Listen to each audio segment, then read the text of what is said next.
Hey guys, how are you all? Welcome back to my channel. Today we will see what if Naruto has quicksilver powers. If you enjoy, then please like, share and do comments. Two men moved silently down the darkened tunnel-like hallway. Of the two, one was dressed in black slacks and a green dress jacket. He was bald and sat within a wheelchair which seemed to move of its own will. The other was dressed in a suit of red body armor and wore a pair of black gloves and knee-high boots.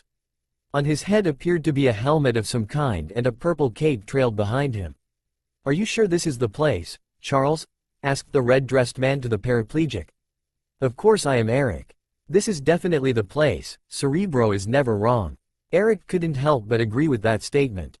Having helped build Cerebro, he knew exactly how it worked. If it gave Charles a location, then it is 100% accurate.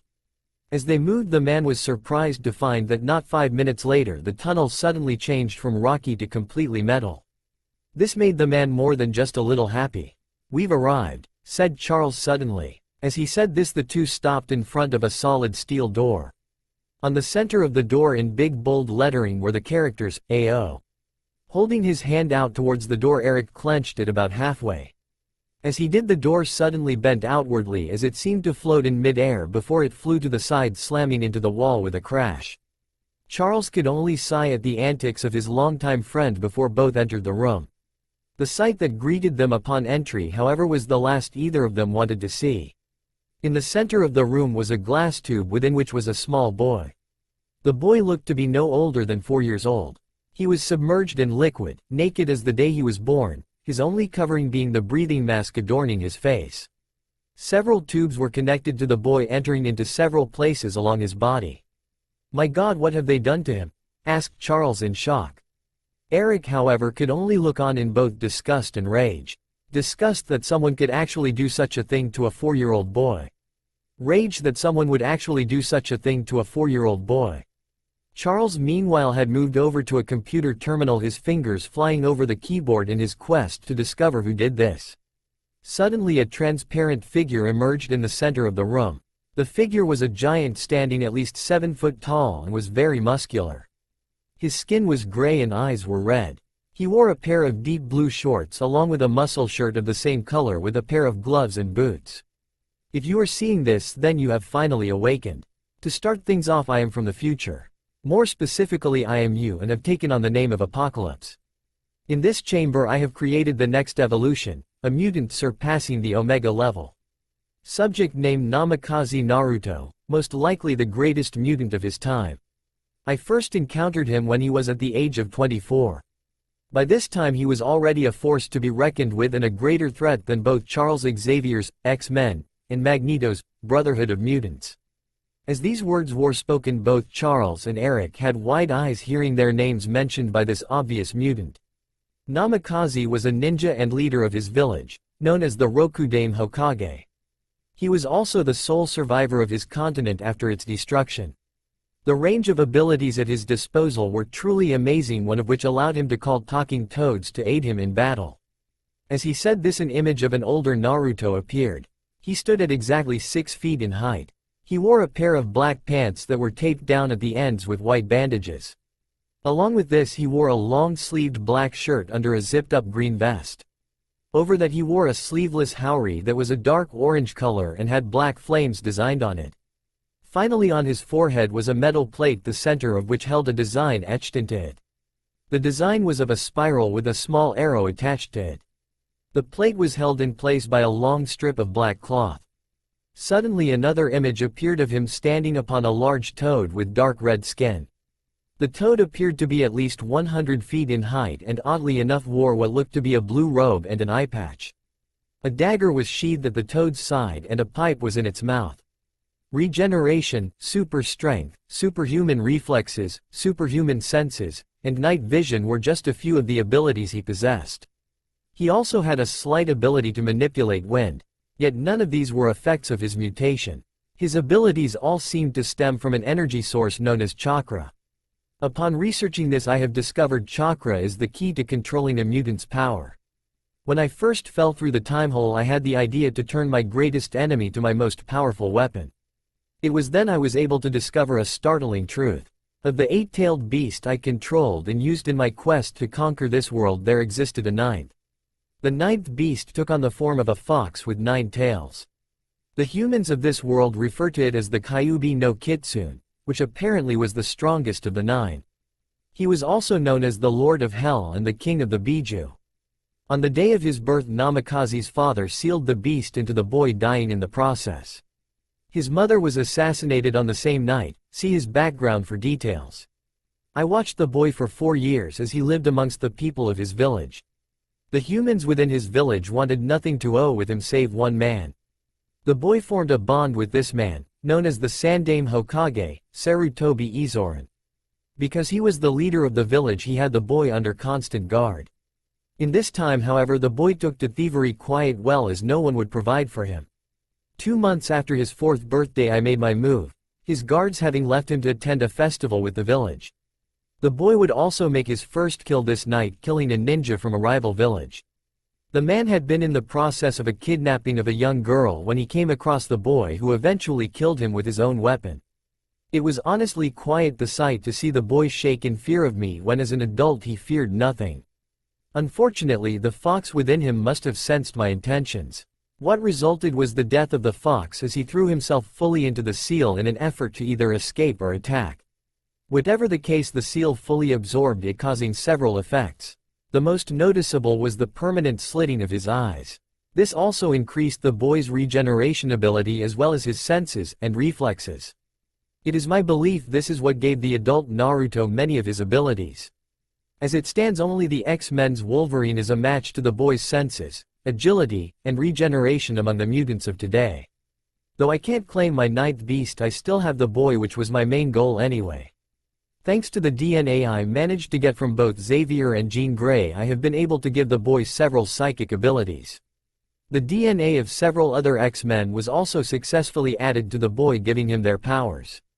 Oddly enough, either the boy's own mutation or the remainder of the Kyuubi's energy within him was able to adapt some of these abilities to fit him. It seems he was also able to draw out the Phoenix Force from Jean Grey's genetics. This also resulted in the red streaks that have appeared in his hair.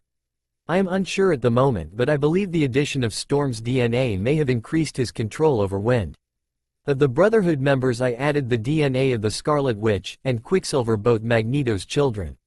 Unfortunately, neither of their powers have manifested within the boy. Mystique's was a no, as the boy can already shapeshift. A gift most likely given by the fox, no doubt, as it was rumored to be one of the fox's abilities. Toad was also out, as quite frankly I find his abilities useless. The abilities of Brotherhood leader Avalanche, however, have also yet to manifest. The addition of Gambit's DNA, however, merely resulted in another change to his eyes. The iris remains blue and pupil slitted, though the iris has become smaller in size. The sclera, however, has changed to black instead of white. I expected as much, so this was not a letdown. I have since begun the process of bonding the adamantium ore to the boy. Like Wolverine, his regeneration ability will allow him to survive the process. Upon completion of his mental conditioning, subject should be completely devoted to both me and the cause. With that, the figure vanished. After regaining his composure, Charles once again began flying over the keyboard. Soon the tube began draining of liquid, allowing the comatose Naruto to slowly fall to the ground. Eric simply watched the monitor of the terminal as it seemed to fly through the information. In less than 2 minutes, a disc was placed within his hands that he knew held all the information on him and his so-called students. Barely 3 minutes later, another disc popped out, which Charles quickly pocketed. Eric could only smirk as he watched the information on the hard drive be quickly erased. Having known Charles for as long as he had, the man already knew what he was planning. He would follow his lead and gather his forces, and when this bastard made his appearance, they would all be ready for him. Charles, you take the boy. Most of his abilities come from your group, and with all he's been through, he is most likely mentally unstable.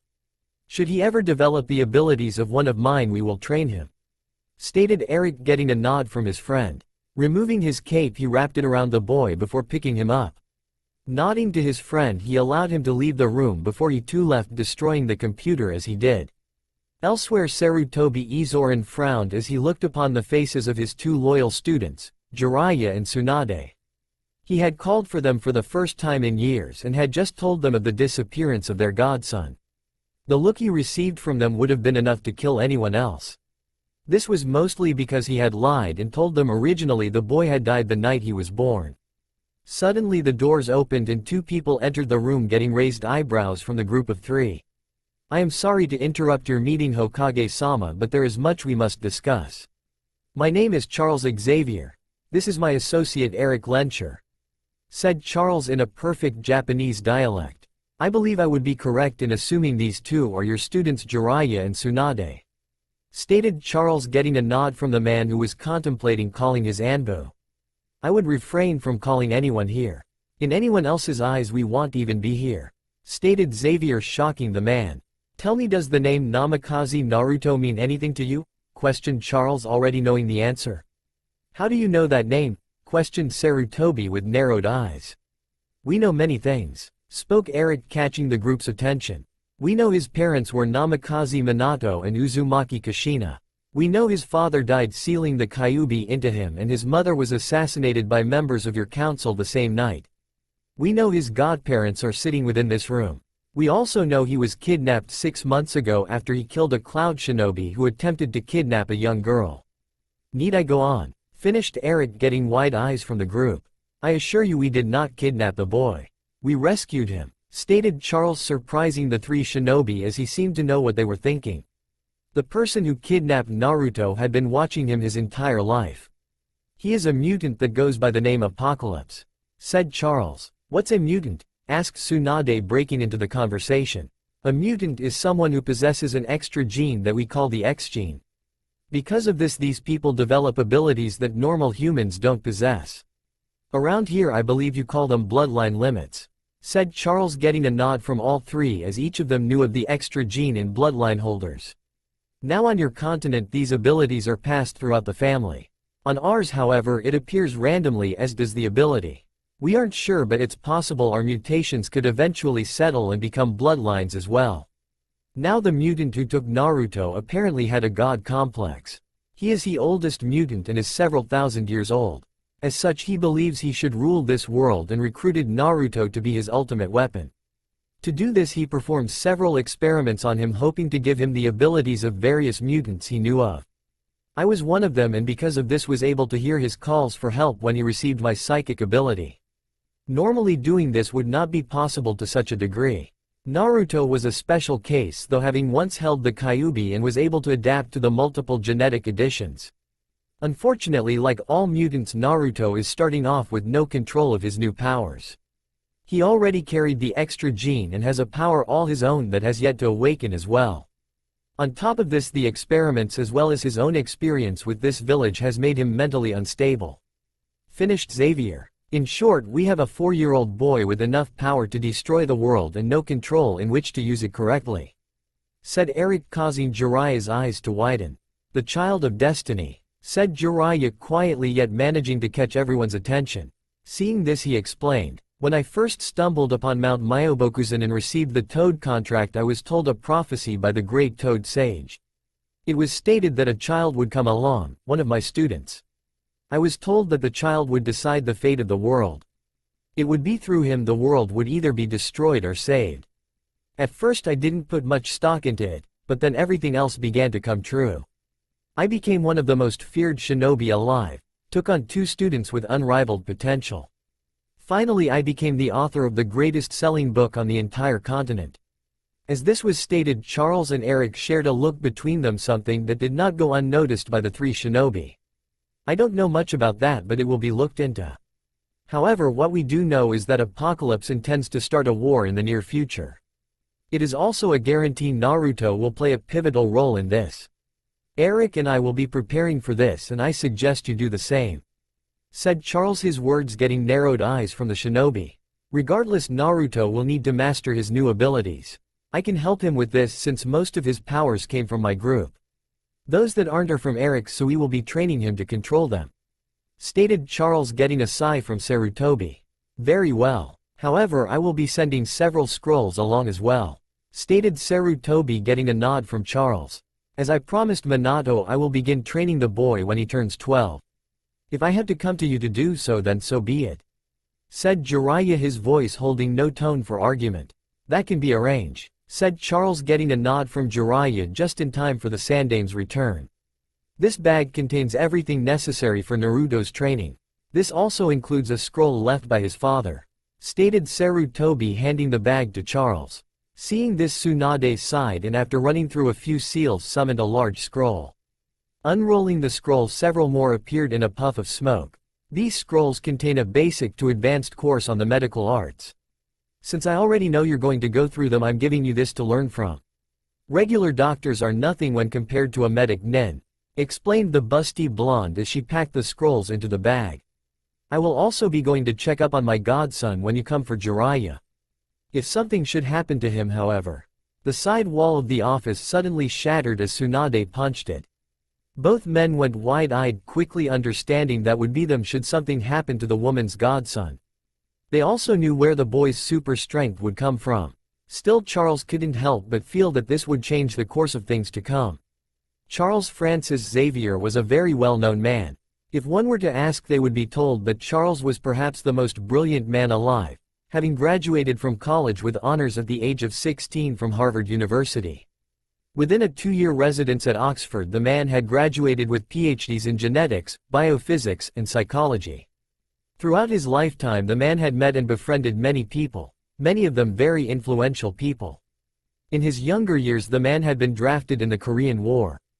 In that time, he'd made quite the name for himself as a soldier for the Search and Rescue Division. This had gained him several connections within the top brass of the military. After leaving the military, he had traveled the world meeting many more people. Yet nothing had prepared him for the task of calming the mind of a very powerful and extremely pissed-off 4-year-old boy. While many would find this an easy task, Xavier knew better. After all, Namikaze Naruto was not your average 4-year-old. No, Naruto is a former demon container, who's been mistreated all his life, and experimented on that just so happened to be 4 years old. Knowing the boy was still unstable, he was determined to fix this before he even thought of waking him from the coma he'd been placed in. Thankfully, he'd already mentally bonded with the young boy before he'd even met him. As such, the process was a bit easier than he initially expected. Though unconscious, it seemed Naruto knew everything that had transpired when Charles and Eric had rescued him. Because of this, he gained the very knowledge the Sandame had been trying desperately to keep from him, the knowledge of his past. Everything from his parents to the Kyuubi Naruto now knew about. As such, Charles found himself having to brush up on his psychology skills in an effort to help the boy come to terms with his situation. Throughout this period, it seemed Naruto had required constant monitoring. It seems when he wasn't working with him, Naruto would be plagued by nightmare of his past, either in Konoha or with Apocalypse. Nightmares that sent the boy's powers out of control. It also helped that Naruto came out of the deal with the knowledge of several languages in his mind, most likely so that he could blend easier. In the end, it had taken the man the better part of a week to get the boy to come to grips with his life. Now Naruto was out of his coma, but he never left the room that had been designated to him. He would merely sit there staring out the window, eat, and sleep. If he spoke, it was only through telepathy, and Charles often found himself wondering if the boy's voice box had been tampered with. Luckily, he'd been able to track down an old friend of his, someone he knew could help the boy immensely. This was the one man he knew who may be able to relate to the blonde at the moment, the man known as the Wolverine. "Let me get this straight. You want me to work with the kid?" said the man, having just gotten a briefing on the boy from his old friend. He stood at about 5 feet 10 inches and wore a pair of blue jeans, a white t-shirt, and an open brown leather jacket. "That is correct, Logan. At the moment, you are the only one he can relate to, having gone through the same process as the boy did. You are perhaps his greatest hope to move on with his life," explained Charles, getting a sigh from the man. "Fine, Chuck, I'll see what I can do," said Logan as he turned and left, heading up to the boys' room. Luckily, Scott and Jean are at school. At the moment, I don't think either of them could handle someone of Logan's disposition. Though Charles with a sigh. Elsewhere, Eric Lenscher was having problems of his own. The man lay lost in thought as he stared at the ceiling of his home.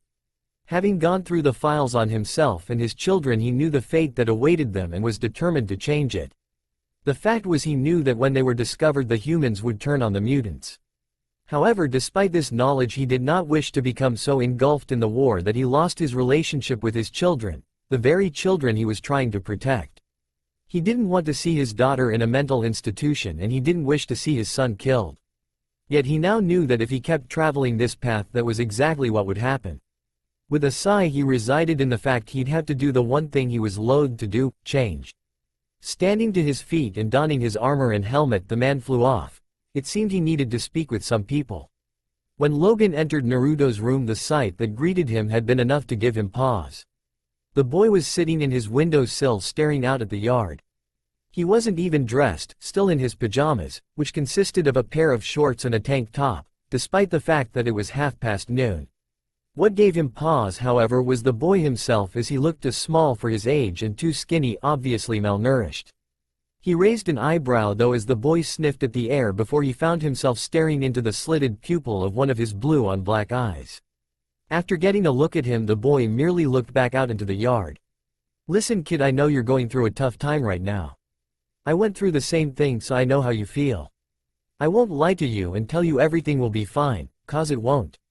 I know you've had a rough life and now things will only get rougher. If you need anything though, the professor and me will be here for ya," said the man before he turned to leave, only to be stopped by the boy's voice. "My whole life I've been lied to by the one person I actually trusted. I've been hated and beaten, all for something I had no control over. I don't even know who I am anymore. Am I human, a demon, or something else?" finished the boy, his words only reaching the man due to his sensitive hearing. "Kid, what you've been through is something no one should experience, especially not someone your age. But I'll tell you like someone once told me. It doesn't matter what people think of you. All that matters is how you see yourself," finished Logan. Saying this, he placed his hand on the boy's shoulder. Almost as soon as he did, however, images began flying though his mind, as a headache strong enough to take on the Hulk hit him. Stumbling backwards away from the boy and grabbing his head in pain, he reared his head back and roared, the sound catching Naruto's attention quickly. The boy could only watch in horror as the man screamed before he fell to the ground, passed out, just as Charles entered the room. Logan awoke with a groan though he was thankful that the mutant headache had died. Sitting up, the man frowned as he ran a hand through his hair. "It's good to see you awake," said Charles, catching the man's attention. "How long was I out and what happened?" asked Logan as he turned his gaze to Charles. "It seems after you made skin contact with Naruto your memories were released, resulting in the pain you felt," stated Charles, catching the man's attention. "It's possible that the only reason this was possible is because your DNA is held within him. It seems that one of his abilities let him send knowledge into your mind," explained Charles. "Like a reverse of Rogue's power," stated Logan quietly. "It seems you've also gained memories of people you are yet to meet," said Charles with a knowing smirk. "Naruto said Apocalypse did that to him. How is that possible?" asked Logan, getting a sigh from Charles for having to reveal information he didn't wish to yet. "The Apocalypse who did that to Naruto was apparently from the future. I hadn't really believed that part until you mentioned Rogue, who I have yet to bring here as her powers won't manifest until she is 14. Said Charles. "Why go after the kid though?" asked Logan, getting a sigh from Charles. "It seems that Naruto helped turn the tide of a war in this future. Apocalypse attempted to change that by getting to him long before that could happen," said Charles with a sigh. "So he kidnapped him and put him through the Weapon X procedure," stated Logan. "Yes. Fortunately Eric and I arrived before the procedure could be completed. Because of this only his claws have the adamantium coating," said Charles. Logan didn't comment after that, merely climbing out the bed and moving over to his back, from out of which he pulled out a black and orange suit of body armor. "Going somewhere?" asked Charles as he saw the man's uniform. "Yay, to see some people about a girl," said Logan. Elsewhere, Sarutobi Izorin sat looking over Konoha with a contemplative frown on his face. In the last week he'd been able to change much around the village. After Charles and Eric had left, he'd sent Tsunade and Jiraiya to the capital to deliver a message to the daimyo. In that message he'd stated all the things that had gone wrong in the last 4 years, things that he knew the council hadn't reported to the man. He'd gotten a message back from the man thanks to one of Jiraiya's summons after only a day. In that message he'd been given the power to remove the civilians from the council, as well as Kaharu, Homura, and Danzo. With that, the council was now only made up of the various clan heads, and he had Aburame Shibi and Nara Shikaku serving as his new top advisors. Kaharu, Homura, and Danzo however were all being watched under the suspicion of the assassination of Uzumaki Kushina. Other than that, he'd finally been able to push the age limit for the shinobi graduations back. He felt that 12-year-olds were still too young to be shinobi and had pushed the age back to 15. This had in turn given the genin hopefuls a few more years to hone their skills and choose their career paths. Finally, he had designated the D-ranked missions to academy students, while low C-ranked missions were now taken by genin if their senseis felt they were up to it. Mid-C ranked missions and up went to the chunin, junin, and anbu. What this did was improve a group's teamwork while still in the academy. Unfortunately for the students, they couldn't be paid for these, so they were used as acts of community service. When they reached the age 12, the students begin participating in the D-ranked missions. They would also be placed within the fields that would best suit them. Combat, capture and interrogation, scouting, medical, and administration were the fields they were given. He'd also released the information on Naruto's parentage. He went further and publicly stated that the village had been lied to be certain members of the former council in someone's effort to take control of the village. By the end of his little speech, several people had left with much to think about.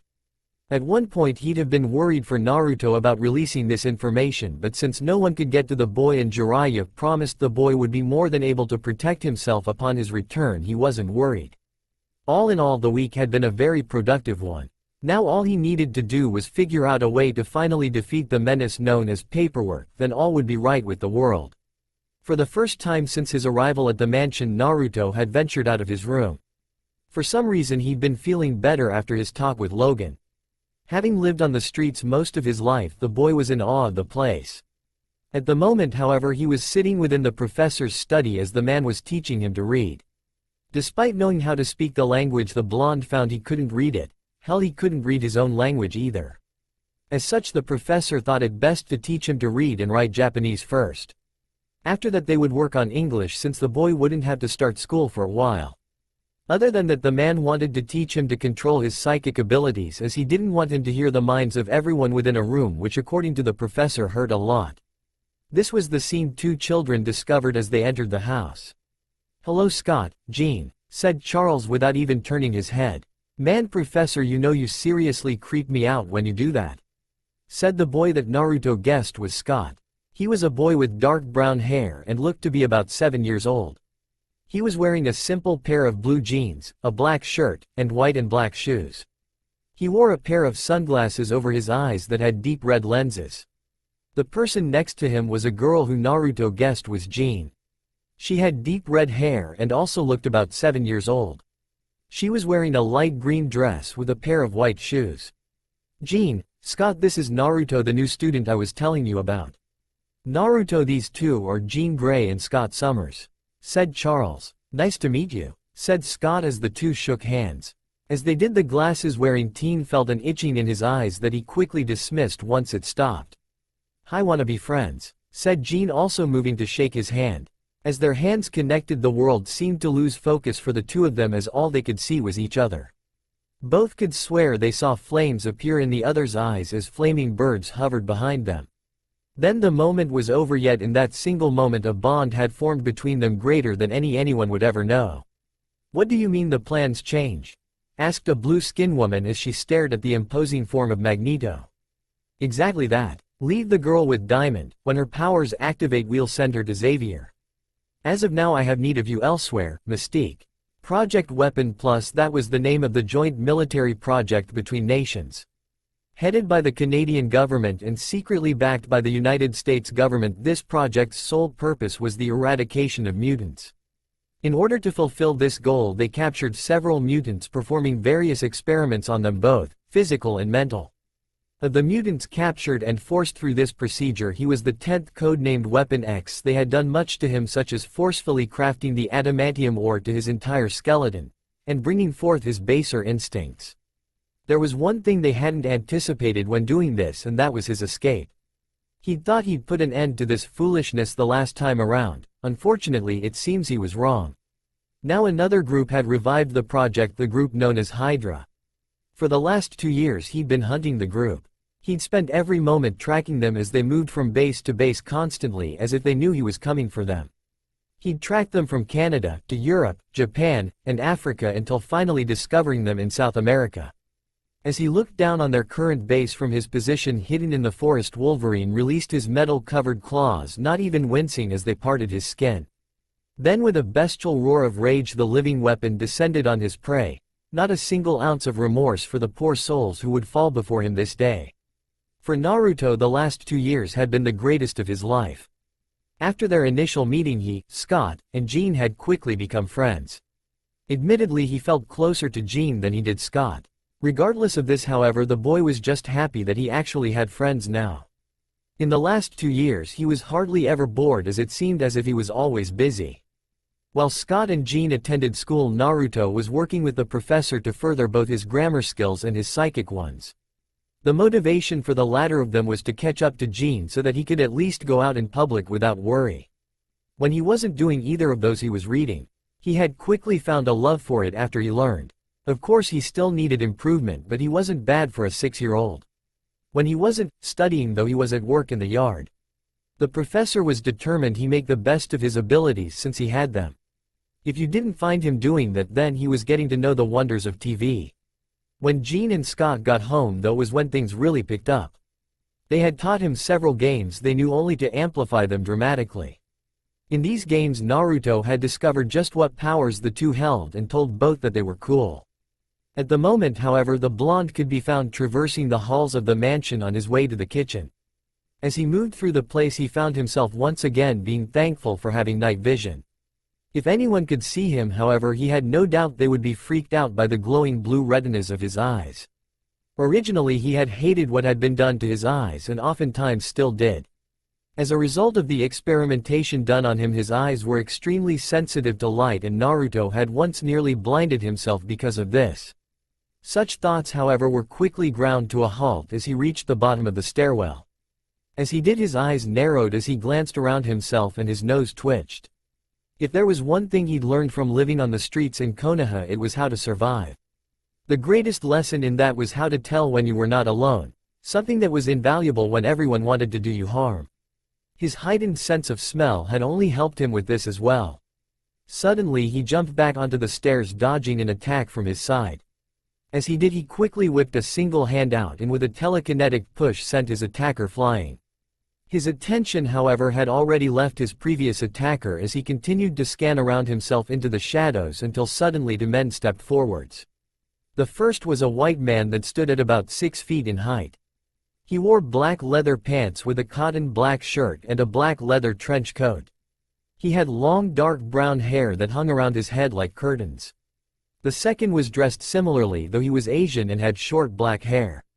"Well, it seems the kid has some fight in him," said the white man with a snort. "Just give up, kid, you don't stand a chance," said the Asian. Naruto wasn't listening. Instead, he found himself staring at the fangs that could be seen when they spoke. At the sight of them, a low growl issued from his throat as his lips pulled back, exposing his own, much to the shock of the 2 men. Before anything could be said or done, however, a shrill scream ripped through the house, causing all 3 to turn towards the source. When they did, they found another man walking into the room. This man was black and stood at about 6 feet too. He was also clad in all black, though he wasn't wearing leather. He was also wearing a combat vest under his black trench coat. His eyes were covered by a pair of sunglasses with lenses so dark that his eyes couldn't be seen. "Daywalker," hissed the white man at the sight of him. Suddenly both of them charged, yet neither of them even made it halfway. Naruto could only watch in horror as the 2 seemed to combust quickly, becoming nothing but mere skeletons, only for those to turn to ash quicker than the blonde could blink. "What the hell?" muttered the blonde in shock. "Naruto." The call of his name forced him from his shock just in time to see a beam of red energy get sent towards the man. As it came, the man dodged to the side, allowing for it to sail harmlessly past him. "Who are you?" demanded Scott, his hand holding the frame of his glasses as a red glow seemed to come from behind them. "He is called Blade, the vampire hunter," came the voice of the professor, causing several pairs of eyes to turn towards him. Blade, in the vampire community, just the mere mention of his name was enough to inspire fear. He is a Dhampir born half human and half vampire, and now carried all of their strengths yet none of the weaknesses, including his immunity for sunlight. As such, during his time as a hunter he'd become nicknamed the Daywalker. As he looked over at the man, Charles could still recall the very first time they'd met. He'd been relatively young at the time, in his early 20s, and had just returned from the Korean War. He'd been stuck in a foreign country with nothing but other men, and like any warm-blooded male had only one thing on his mind at the time. That was the night he'd met them, Darla and Carla. The two had been twins and were extremely beautiful. Both had been blessed with mocha-colored skin, had sensual hazel-green eyes, and beautiful black hair that fell down to their mid-backs. He should have known too much of a good thing was a bad thing. Before he'd known what happened, he'd been cornered in the back of an ally, and Darla and Carla had begun trying to carve gouges in his skin. Even drunk, he'd still been able enough to use his powers, if only barely. Still, he'd been able to induce a slight paralysis on them, just long enough for him to stagger a few feet before they broke free. Suddenly both girls had just burst into flames, and he'd looked up just in time to see the man as he made his appearance. It had been the night he quit drinking. Now, as he stared across at the man who had saved his life, after having sent the children back to bed of course, he wondered if he would help him once more. The steel door creaked open slowly, causing its occupant to tense in preparation. She'd heard the noises, the screams of agony for the last hour, until they had finally ceased.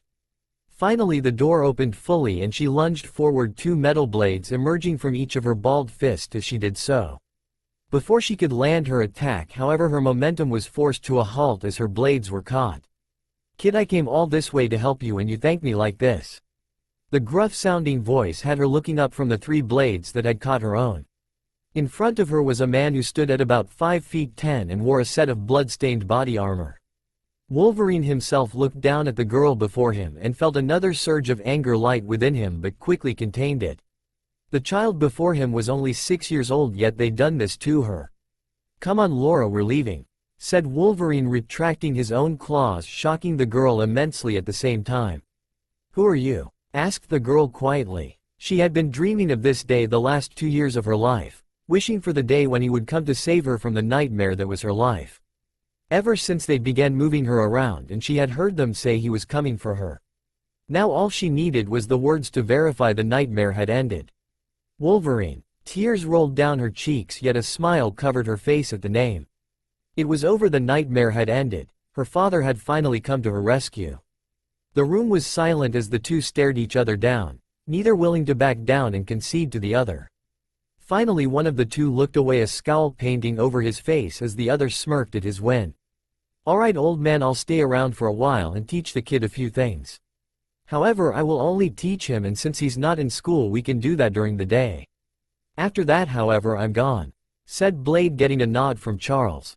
"That is perfectly understandable. I'd like to teach him myself, but my current condition forbids it. I do, however, have an idea that should prove fruitful to both of your training," said Charles, getting a raised eyebrow from the man. "Tell me, have you ever heard of virtual reality simulations? The conversation this would lead to would spawn the birthplace of the most beneficial and crucial parts of training at the Xavier Institute for all time, the Danger Room." A single figure stood within a large circle of bodies. He wore a pair of black pants and a muscle shirt of the same color. 2 silver strips resembling lightning bolts were designed on each of the shoulders of the shirt, while a black X on a red background was over his heart. Along with this, he wore a pair of black boots that went up to his mid-calf, only seen due to his pants legs being tucked inside them. A pair of fingerless black gloves covered his hands, though 3 small pieces of steel openings were sewn into the fabric between each of his knuckles. Finally, a black belt sat upon his waist, the buckle of which was square and had the black on red X to match his shirt. Think Wolverine's uniform in Evolution with a different color scheme. He stood in a crouched position, and from each of his knuckles long metal blades had emerged, appearing as if he had claws. His short blonde hair swayed with the breeze, and his slitted blue on black eyes watched the circle of bodies wearily. Suddenly one of the bodies launched itself at him from the circle, only for the boy's claws to meet his chest halfway. Pulling his bladed hand free, he watched as the man, a vampire, quickly combusted, turning to ash in just a matter of moments. As if it had been some sort of signal, the entire circle converged on him at that moment. Whipping one of his arms out, he sent one of his attackers flying with a strong telekinetic push, causing him to crash into several others. Using the motion he set into a spin and separated a female vampire's head from her body, causing her to fall into a pile of ash. Not slowing in the slightest, he blocked an attack by a katana before burying his claws into its owner's chest. By the time the ash hit the floor, 2 more had already fallen before him. He turned just in time to see another falling down on him with a knife drawn. The blonde's eyes widened as the metal sunk into his neck just before his body was engulfed in a puff of smoke and another vampire was in his place. Before any of them could figure out what was going on, screams ripped through the air as the blonde appeared from behind them, tearing through the vampires ruthlessly. Above him, Storm looked upon the sight from the observation deck of the room. Storm was blessed with a rich chocolate skin tone and long white hair that hung down her back. A pair of large C-cup breasts rested proudly upon her chest, and her firm backside had many men wishing they'd been the material that made up her pants nearly everywhere she went. She was currently clad in a dark blue bodysuit that practically clung to her, showing all of the curves she possessed. A cape of the same color with a white interior covered her body and was closed in the front thanks to the black on red X buckle it held. A pair of white gloves covered her hands that matched her white-heeled boots perfectly. This was the Danger Room, a project straight out of the minds of the professor and Jean, and something any military would kill for. It was something that the man had taken much of his time to creating, allowing for many types of training to be done within the one room. Originally the room hadn't been able to use holographic simulations, but after much trial and error, Jean, with help from the Phoenix, had been able to upgrade the room to allow it. After watching for a little while longer, she stepped forward, pressing a button on the control panel. The results were instant as everything within the room froze. "Alright Naruto, that's enough. Head on up and get cleaned up, we have to be gone by 9:30 and it's already 8 o'clock. Said Logan, his voice echoing over the speakers in the lower room. Scott, Jean, and Laura could currently be found within the kitchen enjoying the quiet time while it lasted. Aside from her physical appearance, Jean hadn't changed much over the years. The now 15-year-old psychic had begun to fill out 2 years ago and as such caught the eyes of several boys. Standing at 5 feet 6 inches, she let her long red hair hang down to just past her shoulders and was curled at the ends. She wore a lavender shirt, the top 2 buttons of which she left undone, giving just a hint of the cleavage held within it.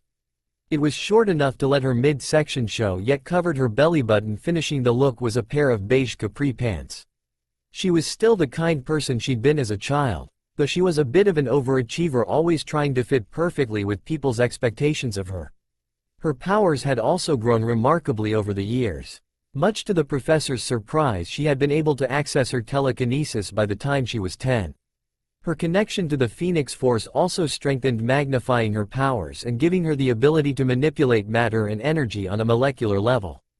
Because she had almost no control over this power, however, the Phoenix within her chose to hold it back until she could completely control her other powers, much to the redhead's relief. Over time she found that she could communicate with the other being that she found herself sharing her body with. She found the Phoenix to be very protective of her, yet nurturing, and in a way it reminded her of her mother. The Phoenix had stated otherwise, saying that Jean was her other half, and in time when Jean had full control of her powers, the two would become one entity. Though they didn't see eye to eye on one subject, but that's a story for another day. Laura was in many ways her complete opposite. Just from a glance at her one could tell she was the daughter of James Logan. They even scowled the same way. She was every bit as antisocial as her father as well. Still, Laura had the attention of plenty of boys, though she paid them no mind. While many questioned this, some just believed the 13-year-old girl had no interest in the opposite at the moment, much to her father's relief. Though she was just beginning to develop, she already had a body most girls her age would kill for. Like Jean, she had green eyes, though hers had a feral quality to them. She had long black hair which hung down to her mid-back. She was currently clothed in a pair of black jeans and a black tank top, the bottom of which was cut off, allowing for her mid-rift to be shown. Like her father, she possessed the ability to heal at an alarming rate. This ability had seemingly increased after she came in contact with Naruto. As such, her healing had changed to regeneration, for which the professor speculated she was now every bit the immortal as her father. Scott, however, had changed the least physically of the three. Sure, he'd gotten taller and a bit broader, but that was about it. He wore a pair of beige pants and a blue V-neck sweater. Like always, his Ray-Ban glasses covered his eyes. It was the first day of their summer vacation and they knew what to expect for the rest of it, as summertime in the Xavier Institute seemed to always be quite the affair. As they sat in the room eating their stacks of pancakes, only the sounds of the television broke the silence of the room. Good morning, New York, and welcome to another edition of Today in New York. I'm Michael Gargiulo along with my lovely co-host Darlene Rodriguez. Started Michael. Our top story for today: presidential candidate Barack Obama has left the campaign trail briefly to head home to New York to be with his family for the remainder of the week. Just yesterday, Senator Obama's eldest daughter Malia was saved from a group of would-be kidnappers, an action which spurred this decision. Kendra Farn has more on that story for you now. As Darlene said this, the screen cut to show another woman standing in front of a school. She was blonde and wore a red skirt and jacket combination with black heels. I'm standing here in front of Bayville Middle School, where just yesterday a kidnapping attempt on 13-year-old Malia Obama, the eldest daughter of presidential candidate Barack Obama, was thwarted. It started when 4 men entered the school carrying semi-automatic weapons. Malia, along with several other students, had been in gym class at the time when the men entered, guns drawn and firing several rounds, grabbing the attention of everyone in the room. Surprisingly enough, she was saved not by an adult but by another student at the school. While the students and faculty know this student's identity, they are refusing to tell anyone who he is, instead opting to call him by the name Carnage. It appears Carnage and Malia had been close friends, as instead of cowering he stood in front of Malia in an effort to shield her from her would-be captors. I've been given no other detail than that. But it appears by the time the police arrived on the scene, the men were all down with multiple broken bones ranging from limbs to ribs. In the end, the men were thankful for the arrival of the police, if for no other reason than to be away from the boy who, I quote, promised to kill them if they came anywhere near any of his friends again. As this was said, Scott and Jean shared a look before turning to stare at Laura, who had managed to disappear. Before either of them could say a word, the sound of the doorbell being rung reached their ears, and upon opening the door they found a sight that neither was prepared to deal with: the family of Barack Obama standing in front of their door. "Mr. and Mrs. Obama, what a surprise," muttered Jean while mentally cursing Naruto for the situation he created. "I'll go and get the professor," said Scott, turning and walking as fast as possible, though slow enough so it seemed he wasn't running away. "Coward," thought Jean, using her telepathy to send the thought to Scott, who only quickened his pace. "Please come in," said the redhead as she opened the door, allowing the family of 4 to enter and leading them into the living room. "I apologize for the unannounced visit, but we just wished to thank Naruto for what he did yesterday," said Michelle Obama as she sat down on a couch along with her family. "It's all right. Naruto's actually still getting dressed, but he'll be down in a few minutes," said Jean as she sat down in a chair. Not 2 minutes later, Professor Xavier entered the room, followed shortly by Scott, who sat in a chair opposite of Jean. "It is a pleasure to see you again, Michelle. You as well, Barack," said Charles as he entered. "I take it you are here to discuss the details of yesterday's events," finished the man, getting a nod from the senator and his wife. "Yes. Though we are extremely grateful, we are both wondering how it is a boy who has yet to reach his 13th birthday could hospitalize grown men armed with semi-automatic weapons," stated Michelle. Another thing was Malia stating that Naruto pulled a matrix and was able to stop bullets in midair. She also stated the boy had metal claws emerge from his fist, said Barack, getting a sigh from the professor. "Before I begin, I must have the word that what you all hear will not be repeated unless absolutely necessary," said Charles, getting a nod from Barack. "For starters, I suppose I should inform you that Naruto has been studying martial arts for nearly 7 years now and is incredibly efficient with it. This includes swordplay. The men who attempted to kidnap Malia were not trained and as such were easy pickings for someone of Naruto's skill level," started the professor, getting a nod from the two. "Hey Jean, have you seen my Zune?" stated Naruto as he and Laura entered the room, only to freeze upon seeing its occupants. The boy was showered and fully dressed. He had opted to wear a pair of light blue jeans along with a short-sleeved tan sweater. Beneath the sweater he wore a long-sleeved white button-up that went nicely with his low-top white-on-white Air Force Ones. Finally, an Emporio Armani chronograph watch sat on his left wrist. It had a stainless steel bracelet, navy face with white accents, 2 sub-dials, a date window, and of course the hour, minute, and second hands. He wasn't the only one surprised, as was the entire Obama family upon getting a look at the boy's eyes. Seeing this, The boy pulled on a pair of Ray-Ban sunglasses that had a metal frame that only ran across the top of the dark blue lenses. Still, the damage had been done as the group had gotten a good look of his blue-on-black eyes. "It's alright Naruto, we were just discussing yesterday's events, so why don't you grab a seat?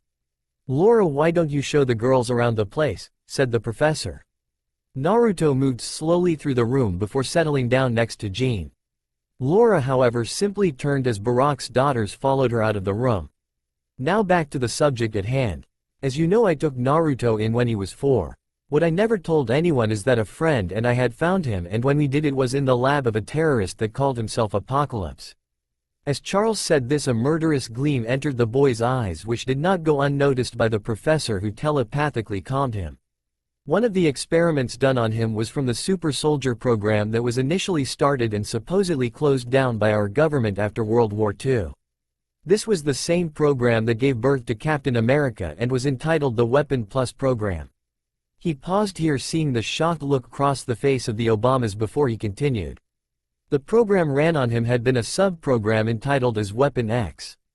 This program would infuse the adamantium ore along the skeleton of the person it was performed on. As far as I know, there are only 3 survivors of this program, one of them being Naruto. The DNA of several other people was forced into him as well, giving him any abilities they may have held. One of these abilities allows the claws to emerge, as they are now a part of his skeletal structure. Explained the professor. "Why would anyone do such a thing to a child?" said Michelle quietly. "On Naruto's home continent there is a prophecy. In that prophecy it states that one day a child would be born that would hold the power to either save or destroy the world. It is believed that Naruto is that child," said Charles, catching everyone's attention. Apocalypse is one of those who believe this. As such, he wanted Naruto to serve him as his greatest weapon in the war to come. Barak narrowed his eyes at that as he stared into the eyes of the man who had helped to launch not only his political career but his presidential campaign. "There are things in this world that even the president doesn't know about," stated Naruto, catching the room's attention. "There are powers at work hiding in the shadows who aim to control this world. Some of the monsters you dismiss as children's tales exist. There are indeed things that prowl in the night," continued the boy, removing his glasses to show his seriousness. "A change truly is coming to this world. After nearly 4,000 years, the evolution of mankind has begun again. Unfortunately, humans instinctually fear what they do not understand, and these powers will use that fear to influence your decisions and instigate a war. Apocalypse is one of these powers. Not much is known about him, but I do know that he's the first of his kind, a man of seemingly untold power," finished the boy quietly. "What do you mean by the first of his kind?" questioned Barak. "For every race there is a subspecies. For the demonic race, vampires would be the lesser equivalent. For the human race, mutants, or the Homo superior, are the subspecies. These are people who possess an extra gene or an extra cluster of genes, which we have come to call the X gene," explained Naruto with a shrug. "So I take it you possess this extra set of genetics," said Michelle, getting a nod from the boy. "On Naruto's home continent it is rather common to come across someone who possesses these extra genes. The difference is that on this continent it has stabilized, whereas in the rest of the world it is yet to do so," explained the Xavier. "The number of people being born with this gene sequence is growing more with each generation. It is my belief that it won't be long until every person on this planet possesses it. Some people fear that a civil war will break out soon and are preparing for it. We, however, hope that this won't happen and that we can coexist peacefully in the times to come," explained Charles. "I see. I'll look into this weapon program, and if it's still operating, put a stop to it. I regret that we can't speak more, but I'm on a very tight schedule," said Barak as he stood up, his wife following the action. "Naruto, thanks again for what you did. If you ever need anything, just give me call," said the man, getting a nod from the boy before he shook his hand. Michelle, however, gave the boy a hug while thanking him for saving her daughter. This was just in time as Laura and the girls re-entered the room. "Naruto, how come you never told me you had a car?" questioned Malia almost as soon as she entered. "Because I can't drive it," answered the boy quickly. "That's not the point. You're not supposed to drive a Maybach anyway, and you know it. You're supposed to sit in the back and let people know you're important." "Malia, what are talking about?" questioned Michelle. "Mr. Logan just pulled up in a Maybach, and Laura said Naruto bought it for himself as a graduation present." said Malia, causing the adults to look at him. What if I can't drive? I may as well be driven in style, said the boy defensively. Anyway, I got you a present, said Malia, quickly changing the subject. After a minute of digging through her backpack, she pulled some things out and handed them to him. Naruto's eyes widened at the gifts he was given, both with the Verizon logo on them. Malia, you know you didn't have to. That's as far as he got before he found a pair of lips on his own before the girl quickly pulled away, blushing heavily. Thanks again, Naruto-kun. My number's already in the phone, call me sometime, said the girl, surprising the boy with her usage of the Japanese honorific. With that said, she grabbed her bag and her gaping sister and began walking out, leaving a still shocked Naruto speechless. In his shocked state, he failed to notice the twitching eyebrows from Laura and Jean, as well as the exit of the Obamas. Yo, Naruto man, you in there? Said a voice, breaking the boy from his shock. Huh, Alex, said Naruto as he came back to reality. It's good to see you're still alive. Man, you've been standing there like a statue for like 5 minutes, said another male voice. Yeah man, you had us worried. Evan, Kurt, it's good to see you guys, said Naruto, smiling as he looked over the 3 boys in front of him. Alex is Scott's younger brother, though he was nothing like Scott. His skin was tanned from living in Hawaii and his golden blonde hair hung down to his shoulders. He spent his free time with a surfboard, taking on as many waves as he could. Like Scott, he too could fur off beams of pure energy. The difference was his came from his hands instead of his eyes. Kurt was definitely a cool person and was Naruto's partner when it came to joking around, though he was a year older than Naruto.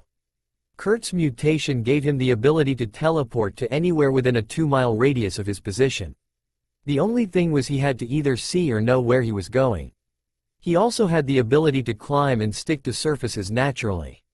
Unlike most others, his mutation also manifested itself physically, making him blue and fuzzy. He also had elf ears and a long tail, though all this was hidden thanks to an image inducer created by the professor, allowing him to appear normal. Evan is Aurora's nephew, the only son of her elder sister. He was the person Naruto called his best friend, as they had much in common, most prominently their love for basketball. Evan was also a skateboarder and could hang with the best of them. His power allowed him to eject bone-like objects from his body to use as either melee weapons or projectiles. So are you ready for this, man? Questioned Evan. You better be. I am like so ready to see this place. The voice belonged to none other than Catherine, Kitty, Pride. Kitty was among the cutest girls he knew, even if she was too skinny for his liking. She was the same age as Naruto, if not older by a few months. She was what Naruto called a mall rat, as she spent all her free time within a mall. Despite this, the girl was one of the best at hand-to-hand combat, only topped by Laura and Rouge, and had a killer right hook.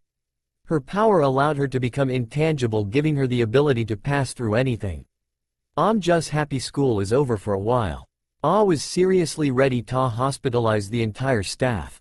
This voice belonged to Rogue, who quickly came up and wrapped the boy in a tight hug. Though her birth name was Anna Marie, she preferred for everyone to call her Rogue. This Southern belle was only a year older than Naruto, and like Naruto, Alex and Scott was an orphan, her parents having died when she was a child. She was part of the gothic crowd and was a bit more antisocial than the other girls bar Laura, though no one could blame her. Her power allowed her to absorb the memories and abilities of anyone she touched. Because of this, she was unable to come into physical contact with anyone, at least until she could fully control it. Oddly enough, her power didn't affect Naruto in the slightest. The professor had many theories for this, though many thought it was just their abilities canceling each other out. This was because for Kitty, Evan, Alex, and Rogue, their powers had only awakened after Naruto had first touched them, most likely due to Apocalypse's experiments. Regardless of the reason, Rogue was happy she could actually touch someone without worry. This was the reason she tended to spend most of her free time around him when she was around. I just want to get this over with so I can enjoy the rest of the summer, said Naruto with a sigh. I'm happy to hear you say that, because now that everyone is here, it is time to go, said Aurora, making her presence known. 10 minutes later, everyone was gathered within a hangar that was built beneath the house. Within the hangar sat the State Route 75 Blackbird. It was just as fast as the State Route 71, with double the range and firepower. Once everyone had boarded and Aurora settled into the pilot's seat, they were ready to go, their destination Fire Country, more specifically Konoha. It was a bright day within the Hidden Leaf village. 8 years had passed since the attempted kidnapping of the Hyuga heiress and the subsequent disappearance of the Yondaime's legacy. As the Sandaime Hokage looked upon the visages of his peers upon the Hokage monument, he couldn't help but reflect on all that had happened within that timeframe. After the death of the Kumo ambassador during the failed kidnapping of the Hyuga heiress, the Raikage had demanded the body of the Hyuga head in return. Unfortunately for the man, Sarutobi Izorin had been in no mood for leniency, with the disappearance of his surrogate grandson weighing heavily on his mind. As such, instead of the body of the Hyuga head, he'd sent his top 5 Anbu squads out. The assassinations of the Sandaime Raikage and Kumo's High Council had gone flawlessly. As a bonus, he had also gotten the Jinchuriki of the Nibi no Nekomata. However, having learned from his last mistake, no one aside from the Sandaime, Jiraiya, Tsunade, and the Anbu squad who'd retrieved her knew of her status. He made it a point to make time for the girl in his schedule at least once a week. Of course, he also checked up on her once a day with his ever-trusty crystal ball. Once again, this was all so that he didn't repeat his past mistake, though he'd grown to care for her as if she was his own granddaughter. Tsunade especially loved the girl, so much so that she had stayed in the village and adopted her not long after they first met. This had led to Tsunade taking over the hospital as its head doctor. With Tsunade back within the village, many of the higher-ranked shinobi felt better about taking on the higher-ranked missions. Several of the civilian doctors and nurses, however, hadn't liked the change. This was especially true after Tsunade had discovered they had refused to treat Naruto whenever he came in, and subsequently her firing them. Her assistant Shizune had followed her lead as well. Not only had she taken over as deputy director of the hospital, she had reactivated her shinobi status and become a special Junin as well. Jiraiya, however, hadn't stayed within the village. Instead, he'd gotten his information network back up to the level it had been at during the last shinobi war. If you even whispered something interesting now, Jiraiya found out about it. He would also return to the village more often than he had as well. With the removal of Danzo, Homura, and Kaharu from the council as well as the civilians, he found it easier to run the village as well. Of course, he wasn't so naive as to believe the Three Stooges were doing nothing in his time. They weren't a concern at the moment. With his redesign of the academy standards and graduation requirements, there were now fewer deaths among his genin. In fact, Konoha genin now seemed to be promoted to Chunin rather quickly. After his first class under this new standard entered the Chunin exam for the first time and dominated it, the other great villages had followed his example. This had led to each village redesigning their graduation requirements as well as raising the age limit for its graduates. Of course, as always, there was some bad to go right along with the good. That, however, was something he would rather not dwell on at the moment. Still, as the old man looked upon the Hokage monument, he couldn't help but feel as if he had forgotten something. Naruto's head bobbed slightly to the beat as the music blared through his headphones while he idly polished the blade of his chain saber. Of course, he wasn't the only one with headphones on and music blasting, because once everyone lost the signals on their cell phones, they followed his lead. As they flew, the boy did all he could to not think about their destination. It was because of this that he'd already polished the blades on his glaive and was now working on the chain saber. Despite them only being in the air a few hours, they had already nearly reached their destination. Because of the speed at which they were moving, it was expected to only take them a little longer to reach the place, and they weren't even going full speed. In the past, whenever he thought of Konoha, he soon found himself thinking of negligence, which led to thoughts of apocalypse. It had taken him a lot of time and patience to learn to not only curb but also channel the rage he felt within him. Thoughts of apocalypse, however, often sent that control out the window. Whenever this happened and he got too pissed off, only carnage awaited, which was precisely why Wolverine had christened him Carnage. Still, he couldn't help but worry about this visit which Jean, who was sitting next to him, apparently felt. "Something wrong, little brother?" asked the redhead, making use of the telepathic link they shared through the half of the Phoenix Force each of them held. "Honestly, yes. I can't help but feel as if this is another of the professor's test. If it is, I may just fail this one," returned the boy. Aside from Aurora, Jean was the only person he would say this to. Even if she didn't know everything about his past, she was the only one aside from Aurora he felt he could share his insecurities with. In the time he'd spent with her, she had come to see him as a younger brother, and he had eagerly returned the sentiment. Though he called her his aunt, Aurora had become his mother figure and Wolverine his father figure. Although Laura was Logan's daughter, she had all but begged him to not look at her as a sister a few months back.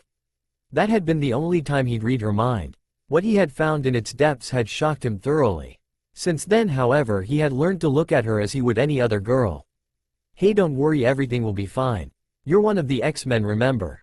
Even if they don't know it, nobody wants to go toe-to-toe with the X-Men."